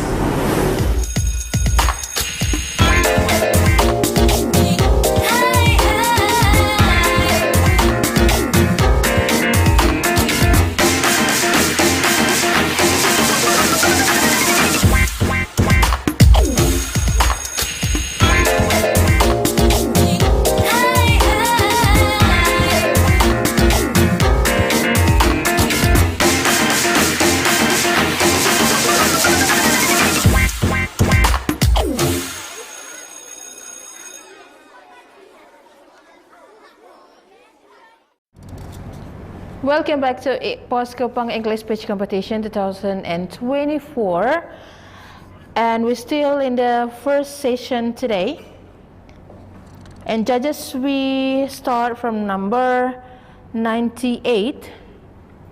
Number 98, Gilda Febrianti Moa from SMIN 3 Kupang. Hello, Gilda. Hi, Miss. Hi, Gilda. How are you? I'm very well, thank you. Okay, great. Are you ready for the speech? Definitely. Okay, Gilda Febrianti Moa from SMIN 3 Kupang, time is yours. Good morning. Thank you for the opportunity given to me. My name is Gilda Febrianti Moa, and I represent SMA Negeri 3 Kupang in this competition to talk about peace and democratic election under a short title, Peaceful Election for Peaceful Indonesia. Ladies and gentlemen, who are not aware that the political atmosphere is getting hotter during the election period? Almost every day there are more black campaigns spreading on social media, especially TikTok. And what's worse, 1 week ago, we heard that there were supporters of a certain presidential candidate who experienced physical violence from a group of other presidential supporters in the city of Bandung. This all really reflects that almost the majority of Indonesian citizens still fail to understand and appreciate differences in society. In fact, if we look carefully, the government has tried to control this election peacefully, including by holding the presidential election on February 14th, because the government wants this election to be a peaceful momentum, not only on 14th of February, but in the campaign days leading up to February 14th. Ladies and gentlemen, if you're wondering whether I have a candidate that I support, of course I do, but I'm trying to think sanely, and this is what I want you to feel as well. Through this short speech, I hope that the listeners, both at home and in the office, whether we as students, teachers, or even as judges, we have the same understanding and enthusiasm for creating peaceful and democratic elections. And here, there are three important things that I want to convey. First, differences in politics are proof that everyone has different views about the best solution for the nation's future. And the difference is not a source of division. The best solution might be with Mr. Anies, might be with Mr. Prabowo, or might be with Mr. Ganjar. So if our goal is to think the best solution for the nation, why does there have to be conflict to get something good? The simple logic is that good results will be obtained through good deeds. So, believe me, if you want your favorite candidate to be the president, then do campaign for him in honorable ways, or at least no need to do provocation and no need to be provoked. My second point is don't lose the values of Pancasila as a guidance for us Indonesian people, especially the value of Persatuan Indonesia, which unifies the nation, but sadly is absent at this election moment. My question is, do we have to wait for our country to be attacked by another country before we want to unite? Certainly not. A great country is a country that understands its history, and our history is a democratic country that has differences in choosing leaders, but always upholds the value of unity. Keep that in mind. My final point is almost all countries find it difficult to unite before the election.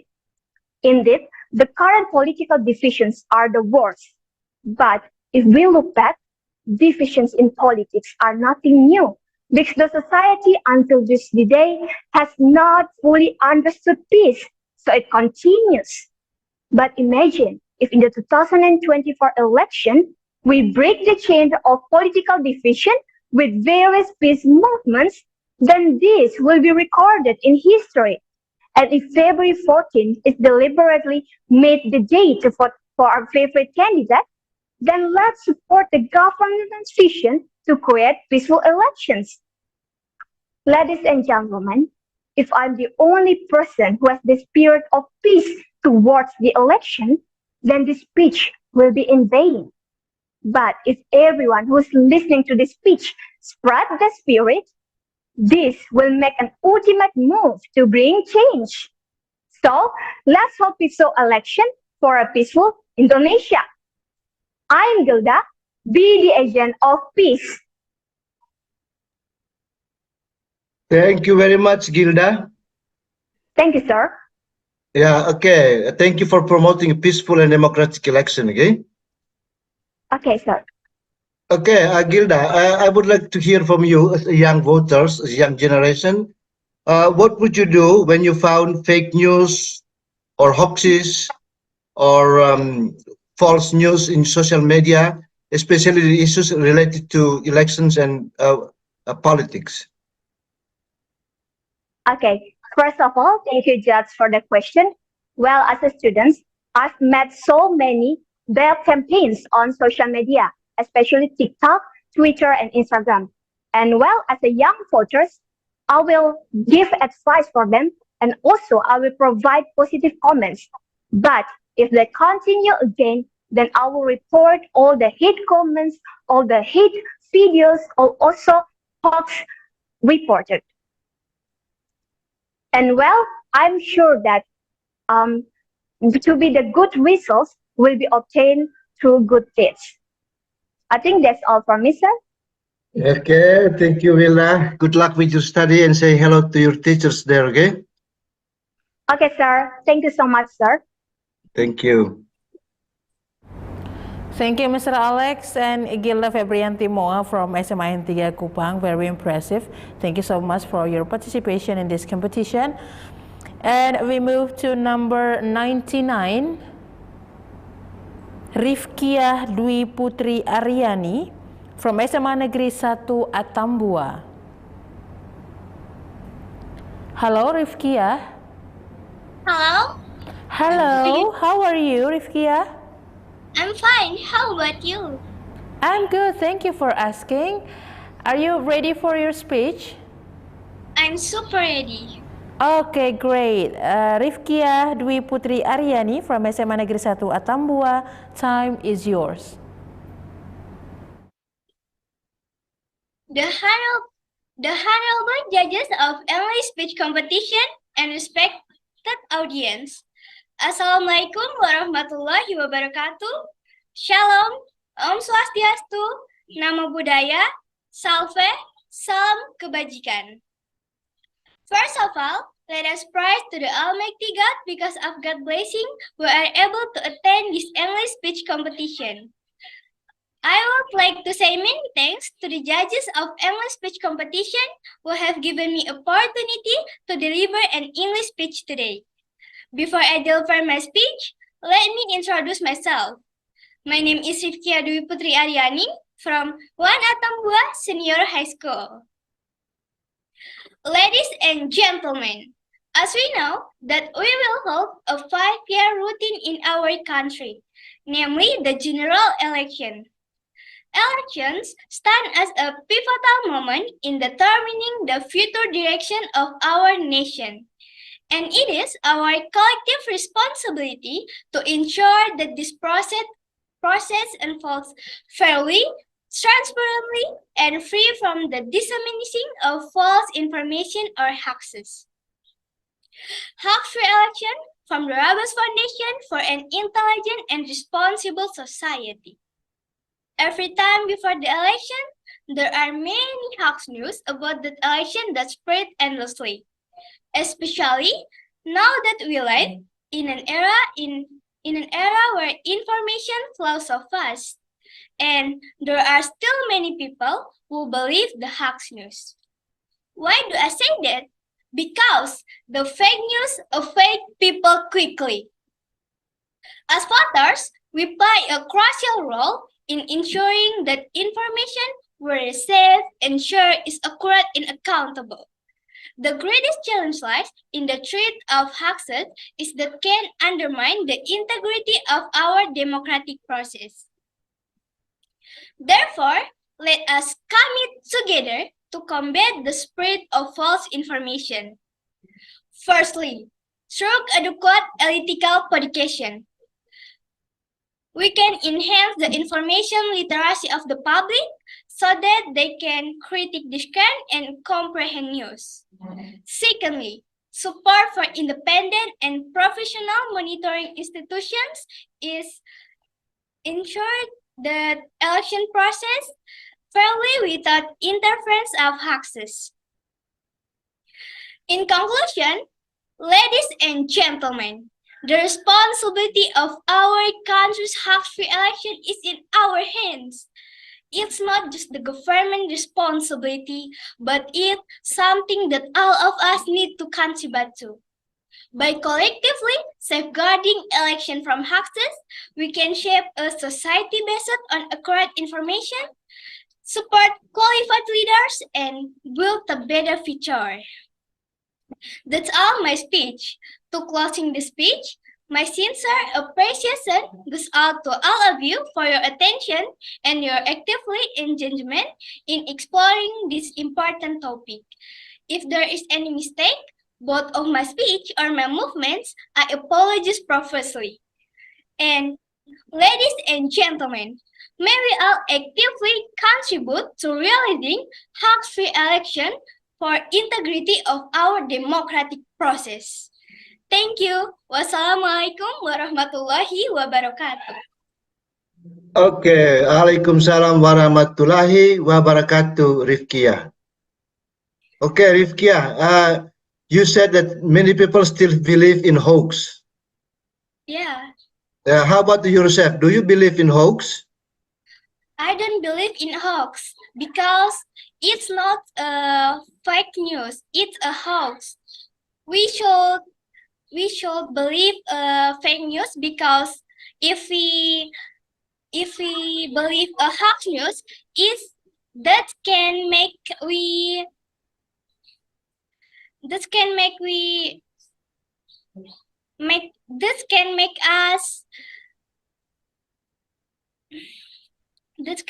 us believe the hoax news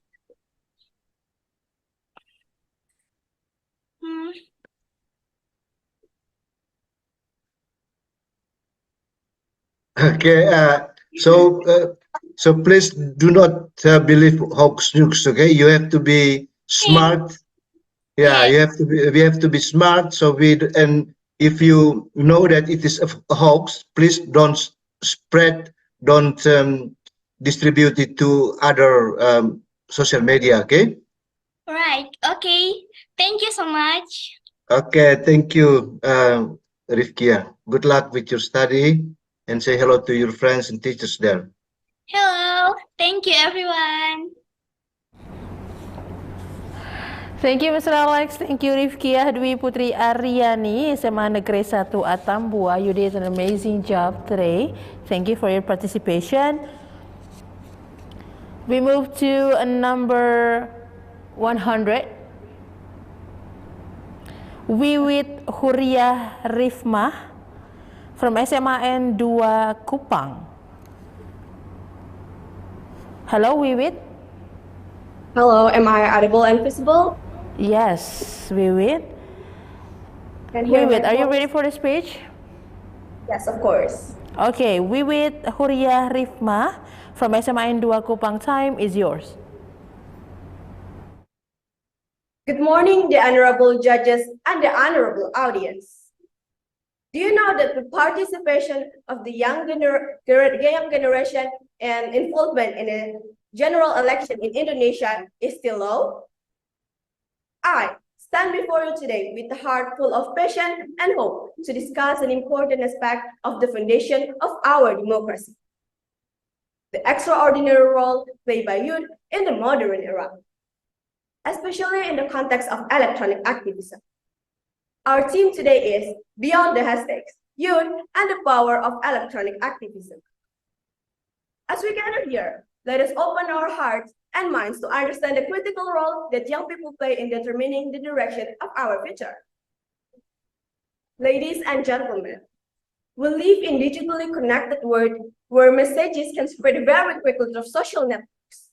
And in this reality, youth have become a pioneers of change through electronic activism going beyond just hashtags. First, let's look back for a moment. In recent years, we have witnessed an extraordinary change in the way we communicate and voice our opinions.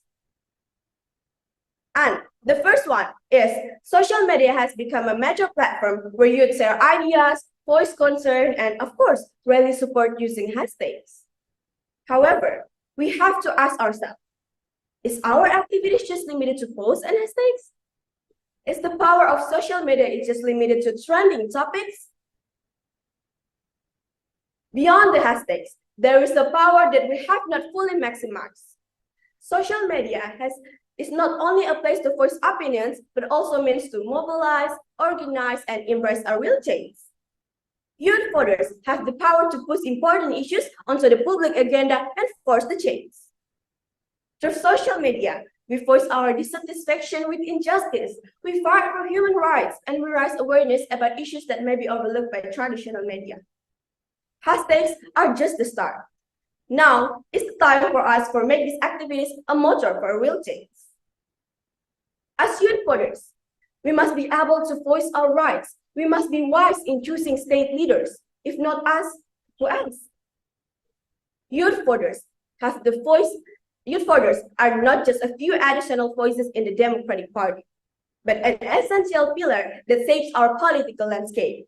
They are agent of change who brings passion, innovation, and fresh perspective to the political arena. When we talk about beyond the hashtags, we're talking about turning online energy into offline change. We're talking about educating, inspiring, and motivating you to actively participate at the policy process, both at the local and the global levels. However, often, youth must be faced with some challenges and doubts. Some may wonder if their one vote can really make a difference. I want to remind all of us that strength does not always lie in numbers, but in the courage to speak out and act.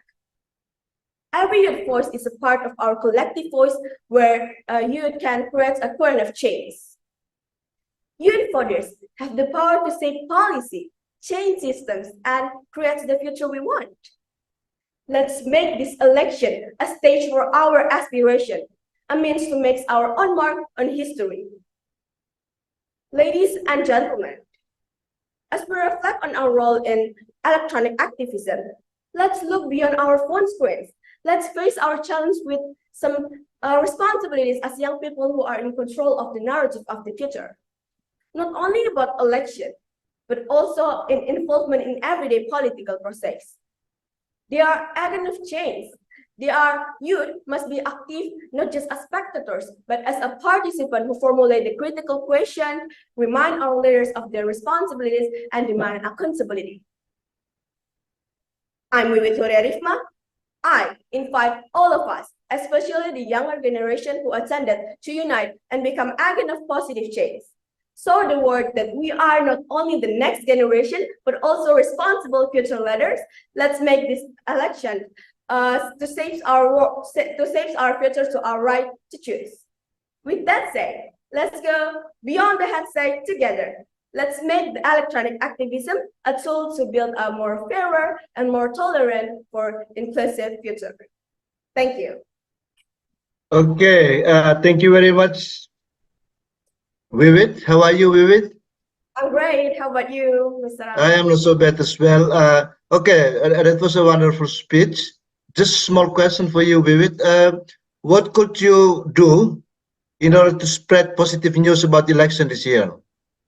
Okay, thank you for your question. I will answer your question. I have 3 strategies to share the positive about information of election. The first one, I will use my social media platform, of course, I will make a shareable content about the general election about the voting and then I will upload it in my social platform such as Instagram, TikTok, and Facebook. And then the second one, I will collaborate with educational institutions like my school or like Unwira, of course, and then I will participate it, and then I will follow the competition like the speech competition held by Pos Kupang, so I can learn new things about the general election. Okay, number 3. You said 3 things. The last one is young people can control the election taxes by increasing digital literacy. So maybe before we share the information, we can verify the information before sharing it. And rely on a trusted news search about the political election. Okay, thank you for the wonderful answer, Vivit. Good luck with your study and say hello to your friends and teachers there. Okay. Thank you, Mr. Alex. Thank you, Wiwit Huria Rifma from SMIN 2 Kupang. You did a wonderful job today. Thank you for your participation. And we move to number 101. Priska Juwita Michela Bere from SMKS Katolik Kusuma Atambua. Halo, Priska.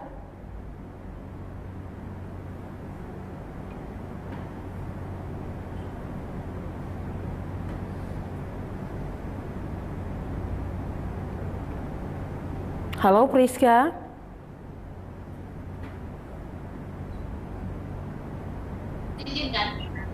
Hello.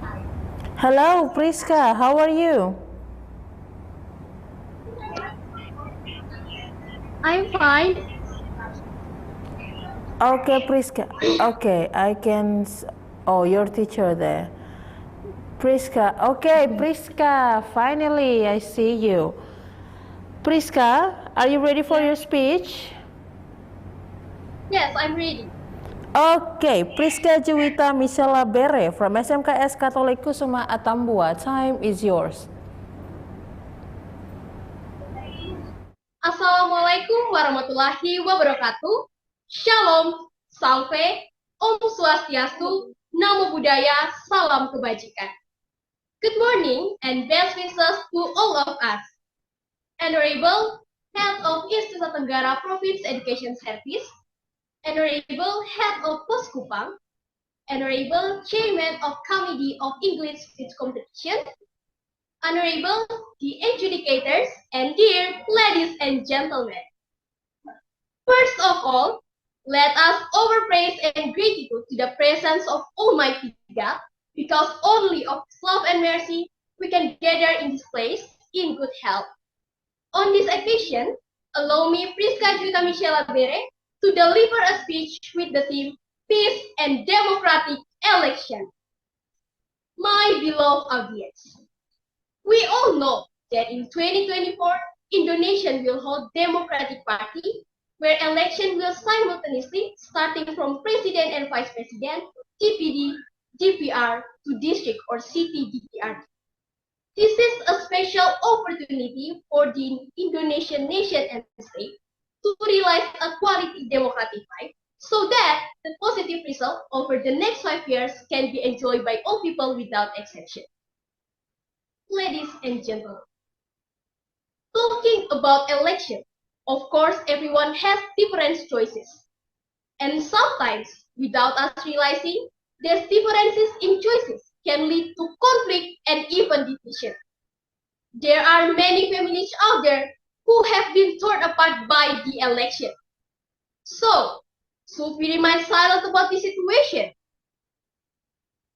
For this reason, as Indonesian society, we must be smart in dealing with situations like this.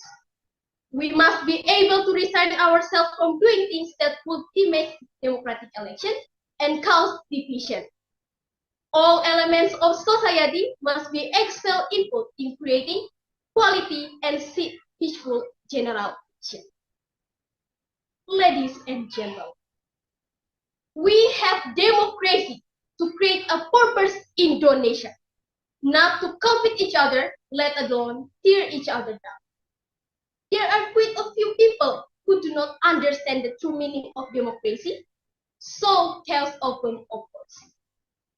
In fact, there are many ways that we can do to realize peaceful and general elections, including by respecting each other, appreciating existing differences, not spreading hoax and slander, and not carry out black campaigns.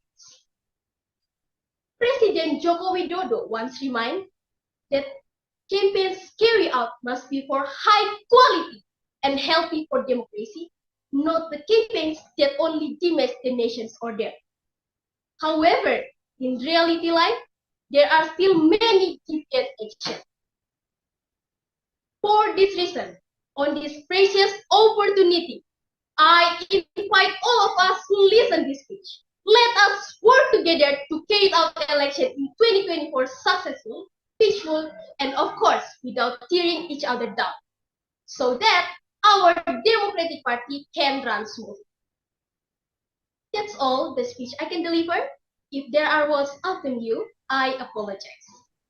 Let's unite our hearts to make the simultaneous general election successful on February 14, 2024.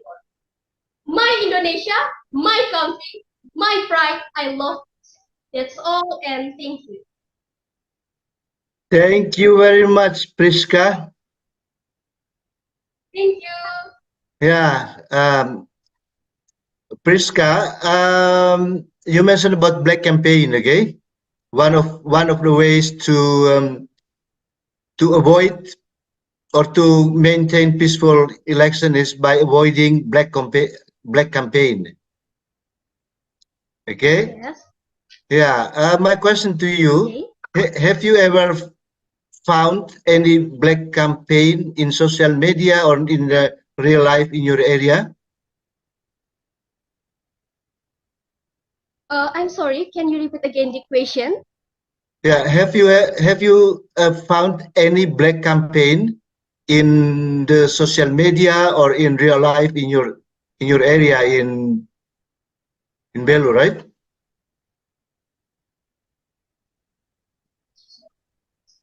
Yes, in social media, there are many people who black campaigns.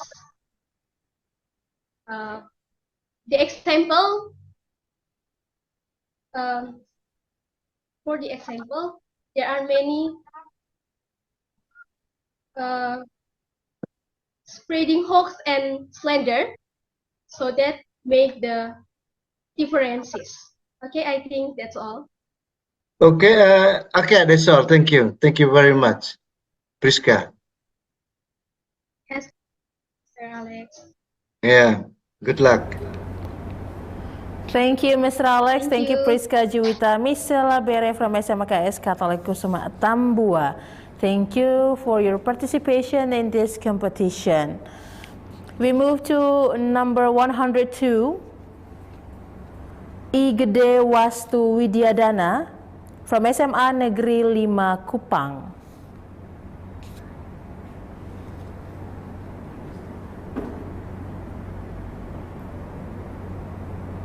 Hello, I Gede. Hello? Am I audible? Yes. Okay. How are you, I Gede? Feeling a little bit nervous, but Little I'm bit sure I can. nervous. It's okay. You will deliver your speech with the confidence. I Gede, are you ready for your speech? Yes, I am. Okay, I Gede Wastu Widyadana, SMA Negeri 5 Kupang, time is yours. Thank you. Good morning, esteemed judges and fellow viewers. How are you guys? I hope you're doing well today. As we approach the upcoming election, it is imperative to recognize the significance of peace and democracy. As we all know, that election serve as the cornerstone of our democratic system, meaning each individual or groups has the right into exercising their right and to choosing their representative through a fair and transparent voting process. Ladies and gentlemen, furthermore, as we reflect on several parts that had occurred, such as the unfortunate riots and clashes that happened in Jakarta 22nd of May 2019, claiming the life of 9 individuals, and the riots that happened in Sulawesi 2005, claiming the life of 50 individuals. Isn't that concerning? It becomes evident that maintaining peace during election is paramount. Moreover, it becomes a stark reminder of how important of fostering a peaceful environment where every citizen can freely and safely participating in this election. Ladies and gentlemen, in response to these challenges, the Indonesian National Police Division of Public Relations, in collaboration with several media and leaders, has announced the Peaceful Election Initiative. This initiative aims to ensure that the upcoming election will be conducted peacefully and in orderly manner, meaning free from violation, free from any unorderly election manners. And gentlemen, always remember that peace and democracy go hand to hand. Serving as the pillars of our inclusive society. The act of voting is not only the right bestowed upon us, yet it can be a powerful tool which we can shape our future nation into a better one, which each ballot cast will be the testament of our collective voice, reaffirmation, and our commitment to the principle of democracy. I invite every single one of you, as we are standing in this threshold election process, let us reaffirm our commitment of democracy and several points in democracy. In closing, voting is not only our right. I'm Gede from SMA Negeri 5 Kupang, and the fate of our nation are in your hands. Thank you. Okay, thank you, Gede. How are you, Gede? I'm feeling amazing today, sir. Thank you for Are you asking. happy that you finished your speech? Yes, I have. Okay, Gede, just a small question, okay? It seems that you really want that our election will run smoothly, right? Yes. No right, no violence, and so on. Yeah. Yeah. So, what is the concrete steps that you can take in order to maintain the peaceful and democratic process of election? Pardon, sir. Can you repeat the question? Okay. Can you give an example of concrete ways to maintain a peaceful election? Well, I cannot give a clear answer. It depends actually on the citizen. How me as a student can educate my through social media, through campaign, and maybe through this event like this. I share how peace is really crucial in shaping Indonesia's future. So it's basically depends on me and every other student that is participating. Yeah, that's my answer. Okay. Thank you very much, Gede. Good luck with your study. Thank you, sir.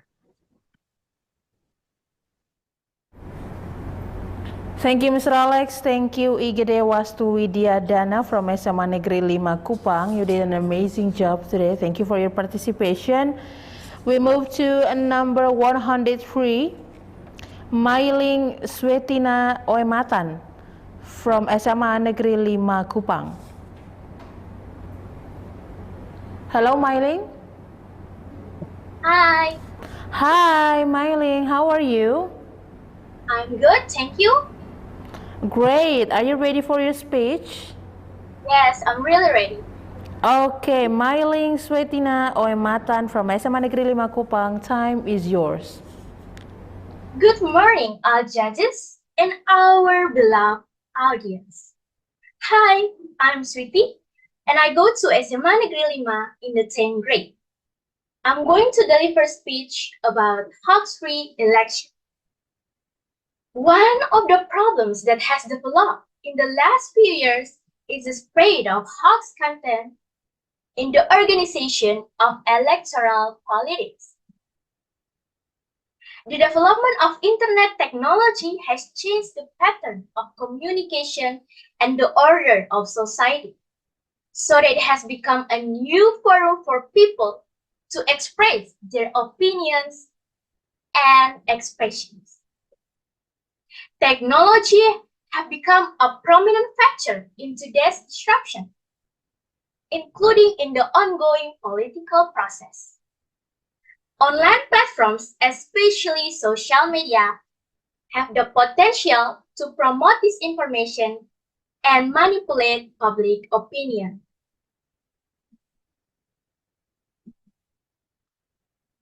This situation can create disruption in society, leading to a threat to democracy. This freedom of voice and expression is made possible by the legislation that states that everyone is free to have an option, which is a basic human right.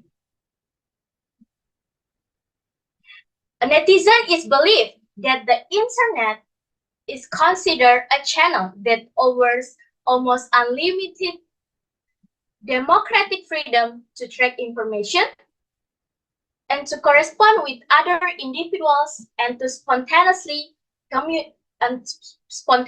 form virtual communities. For this reason, people consider cyberspace, in this case, social media, such as Facebook, WhatsApp, Twitter, YouTube, and Instagram to be the best platform for pushing their opinions and expressions. This freedom in cyberspace has created new problems. It's called hoaxes. It seems that the government gets some troubles by some hoax around the election. The Ministry of Communication and Informatics, Mr. Henry Subiakto, said that he assessed that now hoaxes have become a part of politics and cannot be separated. The trend is relatively the same, using namely hoaxes to provoke the people. Let's go back in 2019 election. Mr. Ferdinando Setu, head of the public relations of the Ministry and Communication, said that the Ministry AIS team reached that 3,356 hoaxes. He said that this is the result of the Comenpo AIS team's search for one period from August 2018 to the 3rd of September 2019. Meanwhile, the Ministry of Communication and Informatics found that only 1960 hoaxes related to the 2024 general election were spread in 355 contents on various social media from July 17 to 26 of July. Cominfo noted that in July only 6 hoaxes were found, then in August 18 hoaxes, in September only 13 hoaxes, then in October 20 hoaxes.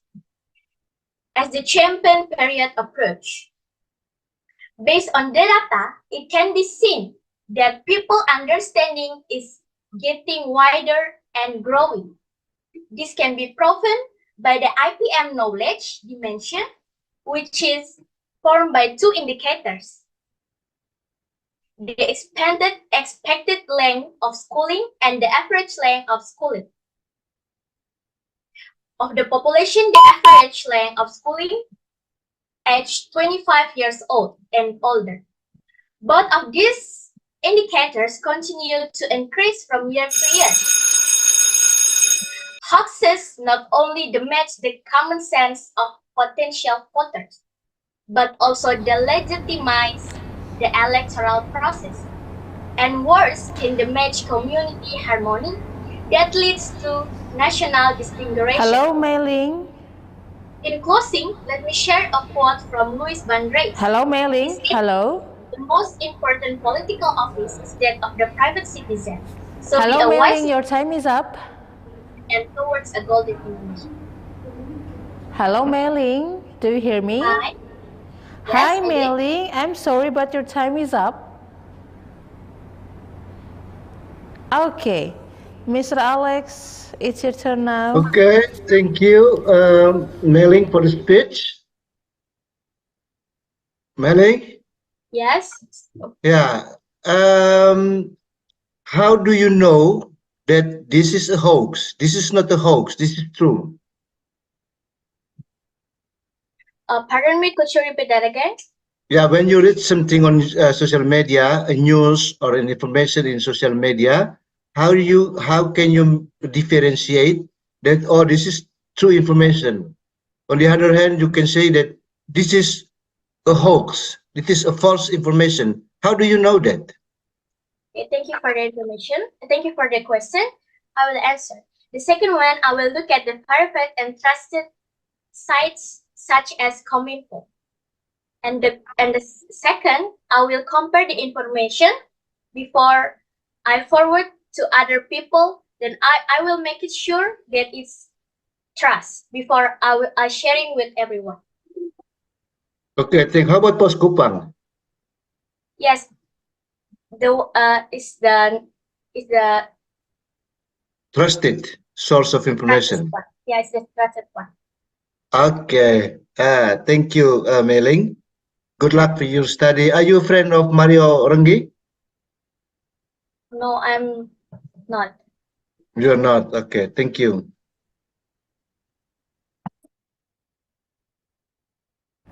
Thank you, Mr. Alex, and thank you for mailing Sweet Tina Oematan from SMA Negeri 5 Kupang. You did a great job today. Thank you for your participation. And we move to number 104. Number 104. Zinedine Zidane Zagranluz from SMA Negeri 6 Kupang. Hello, Zidane. Hello, I'm here. Hello, Zidane. Hello. Oh, make your voice louder, please, because I cannot hear you clearly here. Hello. Can you hear my voice? Okay, Zidane. Are you ready for the speech, Zidane? Yeah, I'm ready. Okay, Zinedine Zidane Zagranluz from SMA Negeri 6 Kupang, time is yours.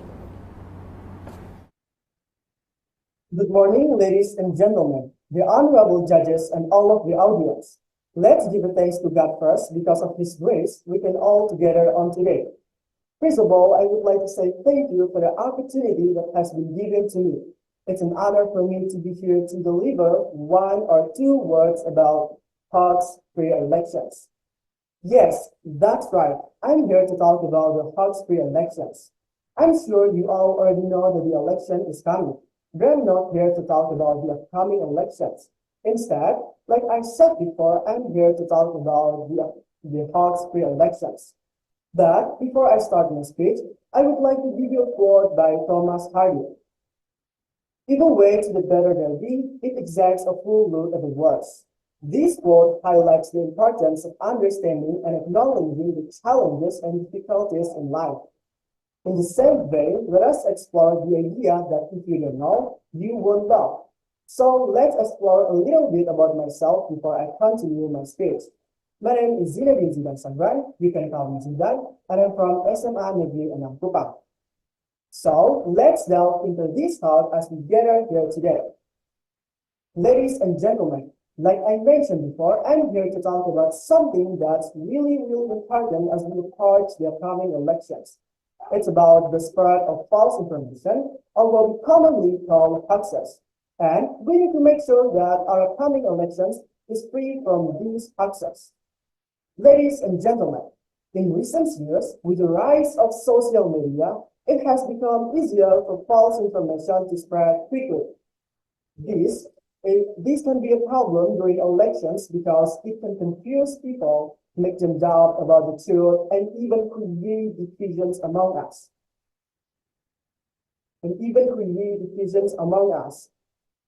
It is not good for our democracy if people are misinformed or if they can trust the candidates and political parties. So, how can we have a hoax-free elections? Here's, I'm going to give you 3 ways to have a hoax-free elections. Let's start with the first one. The first one is we need to be careful about the information we see on the internet or online. We should always question where it's coming from and check it if it's true or not before we believe it or share it with others. It is also important to be responsible when using social media and to make sure that we're not spreading the hoax by ourselves.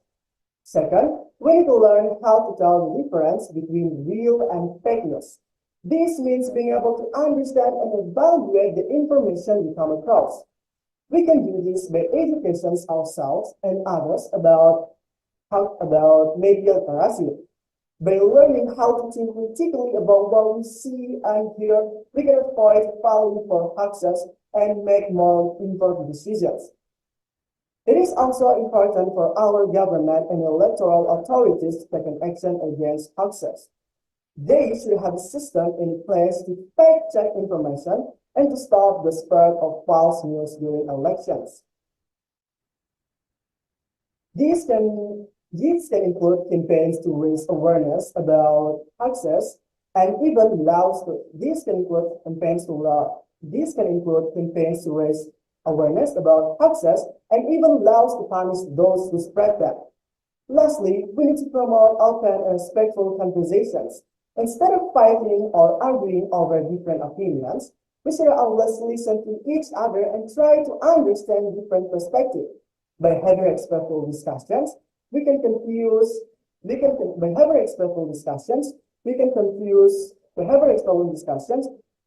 the gaps between us and counter the divisive narrative that hoaxes often create. In conclusion, having a health-free election is really important for the progress and stability of our country. It's something that we all need to work together to achieve it. So I think that's all from my speech. Sorry. I think that's all.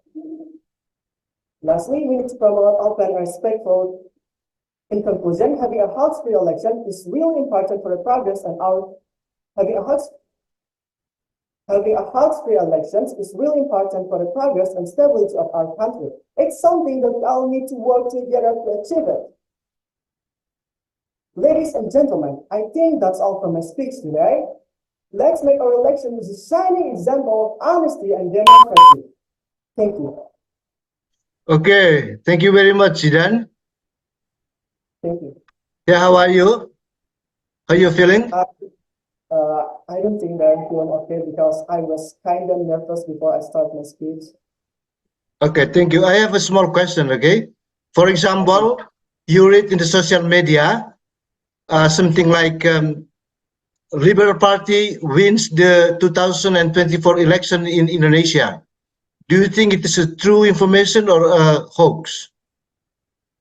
Okay, thank you for the questions. First of all, I don't know if it's true or not. We have to check the information by searching another information from another web. And we have to ask another person or someone who understands more about the information. We just don't have to accept the information we see. Like I said before on my speech, we have to learn how to tell the difference between real and fake news. And we have to be careful about the information we see on the internet. So I don't know if it's true or not, because we have to search more information about the information. Thank you. Okay, thank you very much for your answer, Zidan. Good luck with your study in SMA Negeri 6 Kupang, okay? Okay, thank you. Thank you. Thank you, Mr. Alex. Thank you, Zinedine Zidan Zagran Luz from SMA Negeri 6 Kupang. You did a great job today. And we move to number 105, Gloria Macapagal Arroyo Subagio from SMAN 5 Kupang. Hello, Gloria. Hi, am I audible? Yes, Gloria. Are you ready for your speech, Okay. Gloria? Yes, I am. Okay, Gloria Macapagal Arroyo Subagio from SMAN 5 Kupang, time is yours. Okay, good morning, ladies and gentlemen, the honorable judges and the esteemed participant. I am Gloria Macapagal Arroyo Subagio, and people usually call me by Gloria, and I'm one of a student of 5 Public High School Kupang. So today, ladies and gentlemen, I stand before you to emphasize the critical roles that young voters in shaping future of our democracy. The youth often are dismissed as the inexperienced or disingenuous opposed of unique or powerful perspective that is instrumental driving the positive change. Firstly, young voters bring the innovative solution to the table. Take for the instance the advocacy of for the environmental sustainability. It is the younger generation that has been the forefront fight against the climate change, demanding the policies and also the priorities the hour of health of our planet. So, moreover, the advent of technology too has empowered and young voters can be to inform and connect with the people. So, with the access to the plethora information at their fingertips, they also scrutinize the candidates, policies, and political discourse with a discerning eye. So this scrutinize fosters our accountability and ensures that elected officials are held to the high standard, which means if they got voted to be some kind of resident, they have to be put the highest standard so they bring more growth in our country. And we must still consider the mobilization efforts driven by the young activists, such as the March for Our Life movement. In the response to the tragic school shootings, young voters unite to advocate for the stricter gun control measures. It's for the illustrating their ability to transform personal tragedy into a powerful force for the change. So, I find this in the Instagram, Google, also did in the TikTok for the March for Our Life movement. So there's a lot of youth people or young people, they be involved in this tragic shooting, so they have to speak their voice. And then furthermore, young voters represent the future workplace and are deeply affected by economic policies. They're concerned about the education, job opportunities, and affordable housing deserve the attention. And addressing this, and it's not only the benefit them, but also the contribute to the overall prosperity of our nation. And for the conclusion, let us recognize and embrace the inviolable contributes of young voters. They are not just leaders of tomorrow, they are the change maker of today. By empowering and involving them in the political process, we fortify the foundation as a vibrant and responsive democracy. It is our responsibility to ensure that their voices are heard, respected, and actively incorporated into the decisions that shape our shared future. And also, as the young voters, we must concern more what we want to choose. And we have got a lot of education for that. That's all from me. Thank you. Okay, thank you, Gloria. How are you, Gloria? I'm good. What about you? I'm not so bad, Gloria. Thank you for the speech.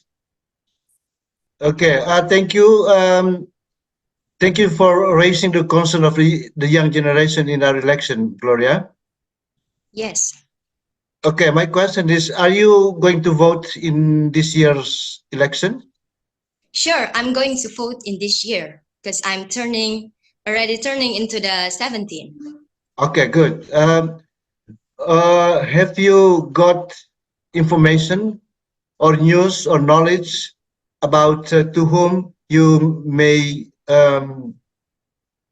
give your the concern about the young generation, about the education, about economics, and so on and so forth? Do you think do you get the ideal candidates that you would accommodate your concern from the three candidates? From the three candidates, for me, I'm gonna choose. You don't need to mention the names, okay, or numbers, no. So I'm concerned that we, as the young voters, must search their background, and also we have to look their vision and mission for our best future country. So if we got the best choose for our president, we got the best future for our country. That is, our country will grow more well. Okay, thank you. So you believe that the three candidates will be able to accommodate all the needs and the concern of the young generation in Indonesia? Yes, can I say that? Okay. Thank you very much, Gloria. Thank you. Thank you, Mr. Alex. Gloria Macapagal Arroyo Subagio from SMAN 5 Kupang. You did a great job today. Thank you for your participation in this competition. And judges, we go back to number 86. We go back to number 86, Josephine Eugenia Wiryanata from SMA Swasta Kristen Waika Bubak, and she is our last participant in this session. Hello, Josephine. Hello, ma'am. Hello, Josephine. How are you? Can you hear my voice? Yes, I can hear your voice very clearly, Josephine. Are you ready for the speech? I'm super duper ready. Okay, Josephine Eugenia Wiryanata from SMA Swasta Kristen Waika Bubak, time is yours. Shalom.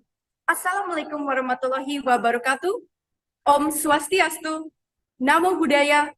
Salam Kebajikan. Salve. Salam Pancasila. With all due respect, I extend my gratitude to the honorable judges and everyone present here today. First and foremost, let us convey our praise and gratitude to the Almighty for allowing us to gather here on this occasion in a happy and healthy state. I, Josephine Eugenia Wirianata, a student of SMA Swasta Kristen Weka Bugak, will deliver my speech with the theme Hoax-Free Election, focusing on the impact of hoaxes towards elections. Imagine scrolling to your social media feed. How do you personally decide what's true and what might be a disguised hoax? Ladies and gentlemen, in the approaching 2024 election, there will be various political hoaxes that will be used to deceive and trick people to gain an advantage. Social media is also the source of many fake politic information that could influence or manipulate your opinion. Did you know? During the 2019 general election, according to Compass.com, the Minister of Communication and Information has found over 3,356 hoaxes spread since August 2018 to September 2019. The majority of these hoaxes were about political issues, with 916 hoaxes, which coincided with the momentum of the presidential election and the legislative election. When hoaxes have a greater influence, the boundaries between truth and lies will become blurred. And due to the lack of skills to critically evaluate an information we receive, we could possibly result in choosing the wrong choice and selecting a poor leadership for our country. Allow me to give an example about the impact of hoaxes towards elections. A recent viral video has falsely accused that the result of the 2024 election has been set up by the General Election Committee. The video claims that the voting hasn't been held, yet the results have already been determined. These false accusations could lead voters to doubt in the election system, resulting in decreasing of trust. Not only that, hoax can also harm a candidate's reputation. A picture of one of a political figure reading a book titled Cunning Ways to Win the 2024 Presidential Election has circulated around social media. However, the same picture posted by himself on Instagram shows that he was actually reading a book titled How Democracies Die. That picture was purposely edited to cause what's called character murder or character assassination.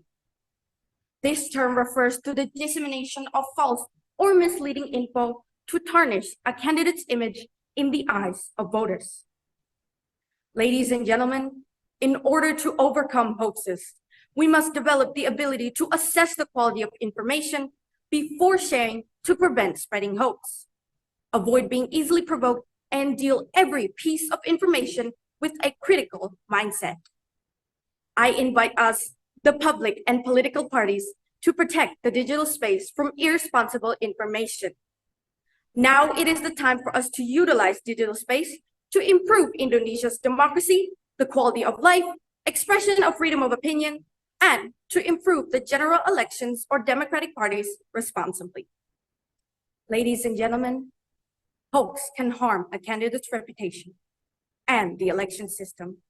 That is why we must verify every piece of information before sharing.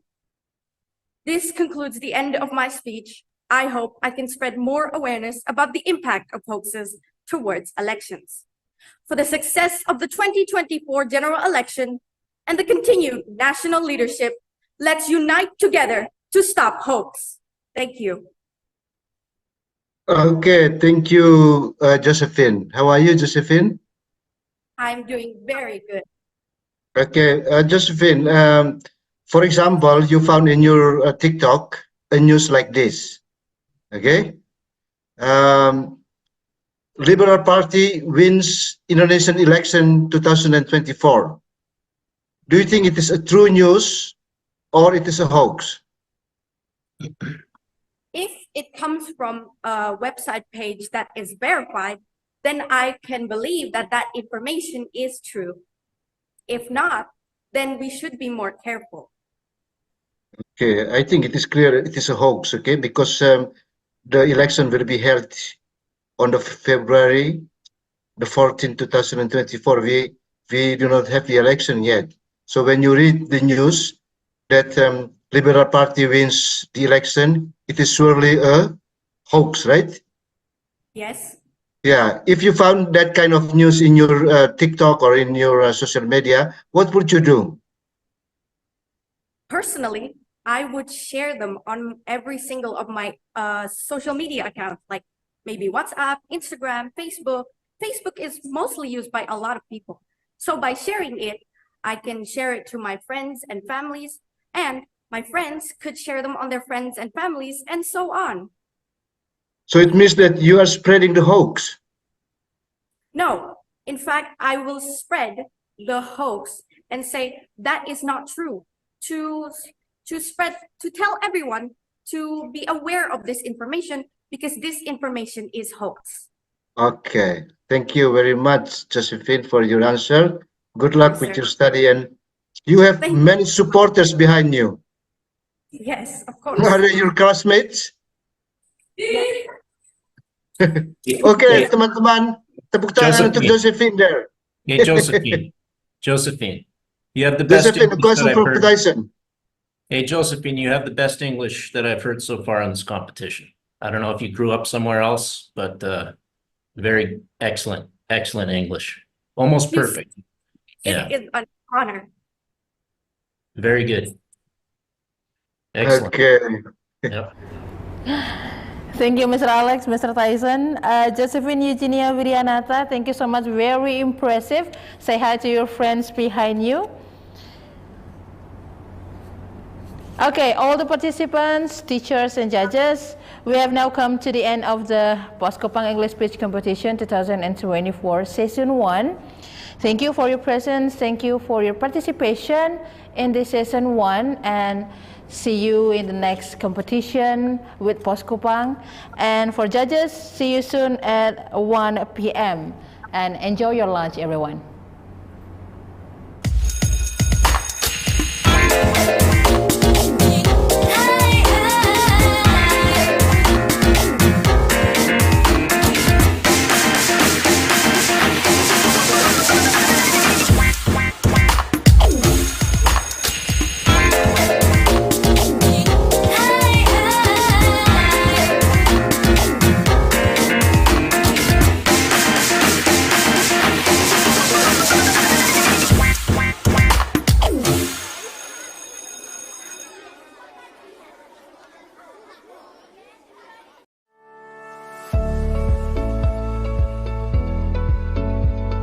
Kawan, tahu nggak sih, masih banyak loh orang NTT yang belum peduli dengan dana hari tua nih di saat tidak produktif lagi, baik untuk pekerja informal maupun untuk pekerja formal yang memasuki masa pensiun. Nah, biasanya ada pertanyaannya, apakah kita masih produktif di masa pensiun atau di masa tua nanti? Apalagi dengan kebutuhan di zaman sekarang ini yang semuanya butuh duit dan modal untuk biaya pendidikan anak, biaya untuk modal usaha, dan juga biaya untuk modal di hari tua nanti. Karena itu, solusinya adalah Tenun NTT. Apa sih Tenun NTT itu? Tenun NTT adalah kepanjangan dari Tabungan Pensiun Bank NTT. Tabungan Pensiun Bank NTT merupakan tabungan berjangka yang pengendapan dan simpanannya sampai dengan jangka waktu batas usia pensiun atau BUP, jangka waktu usia keikutsertaan pembiayaan tabungan pensiun Bank NTT, minimal batas bawah 18 tahun sampai dengan batas atas 50 tahun untuk pegawai non-formal. Dengan syarat untuk usia batas atas maksimal pengendapan dana 6 tahun dan untuk pegawai informal sampai batas usia pensiun atau mengikuti batas usia yang ditetapkan pada perusahaan atau instansi. Ada banyak juga manfaatnya kawan, setorannya fleksibel, bebas biaya administrasi bulanan, bisa diikutsertakan dalam program asuransi life dan suku bunga menarik di atas suku bunga reguler. Tabungan Pensiun Bank NTT juga menawarkan produk asuransi Taspen Life yang bersifat opsional yang memberikan manfaat jaminan investasi dan perlindungan atau proteksi. Jadi kawan, ayo kita siapkan dana pensiun sebelum kita memasuki masa pensiun agar di masa pensiun kita bisa produktif atau bahagia dan juga bermanfaat. Pensiun sonde harus tua, tua sonde harus pensiun.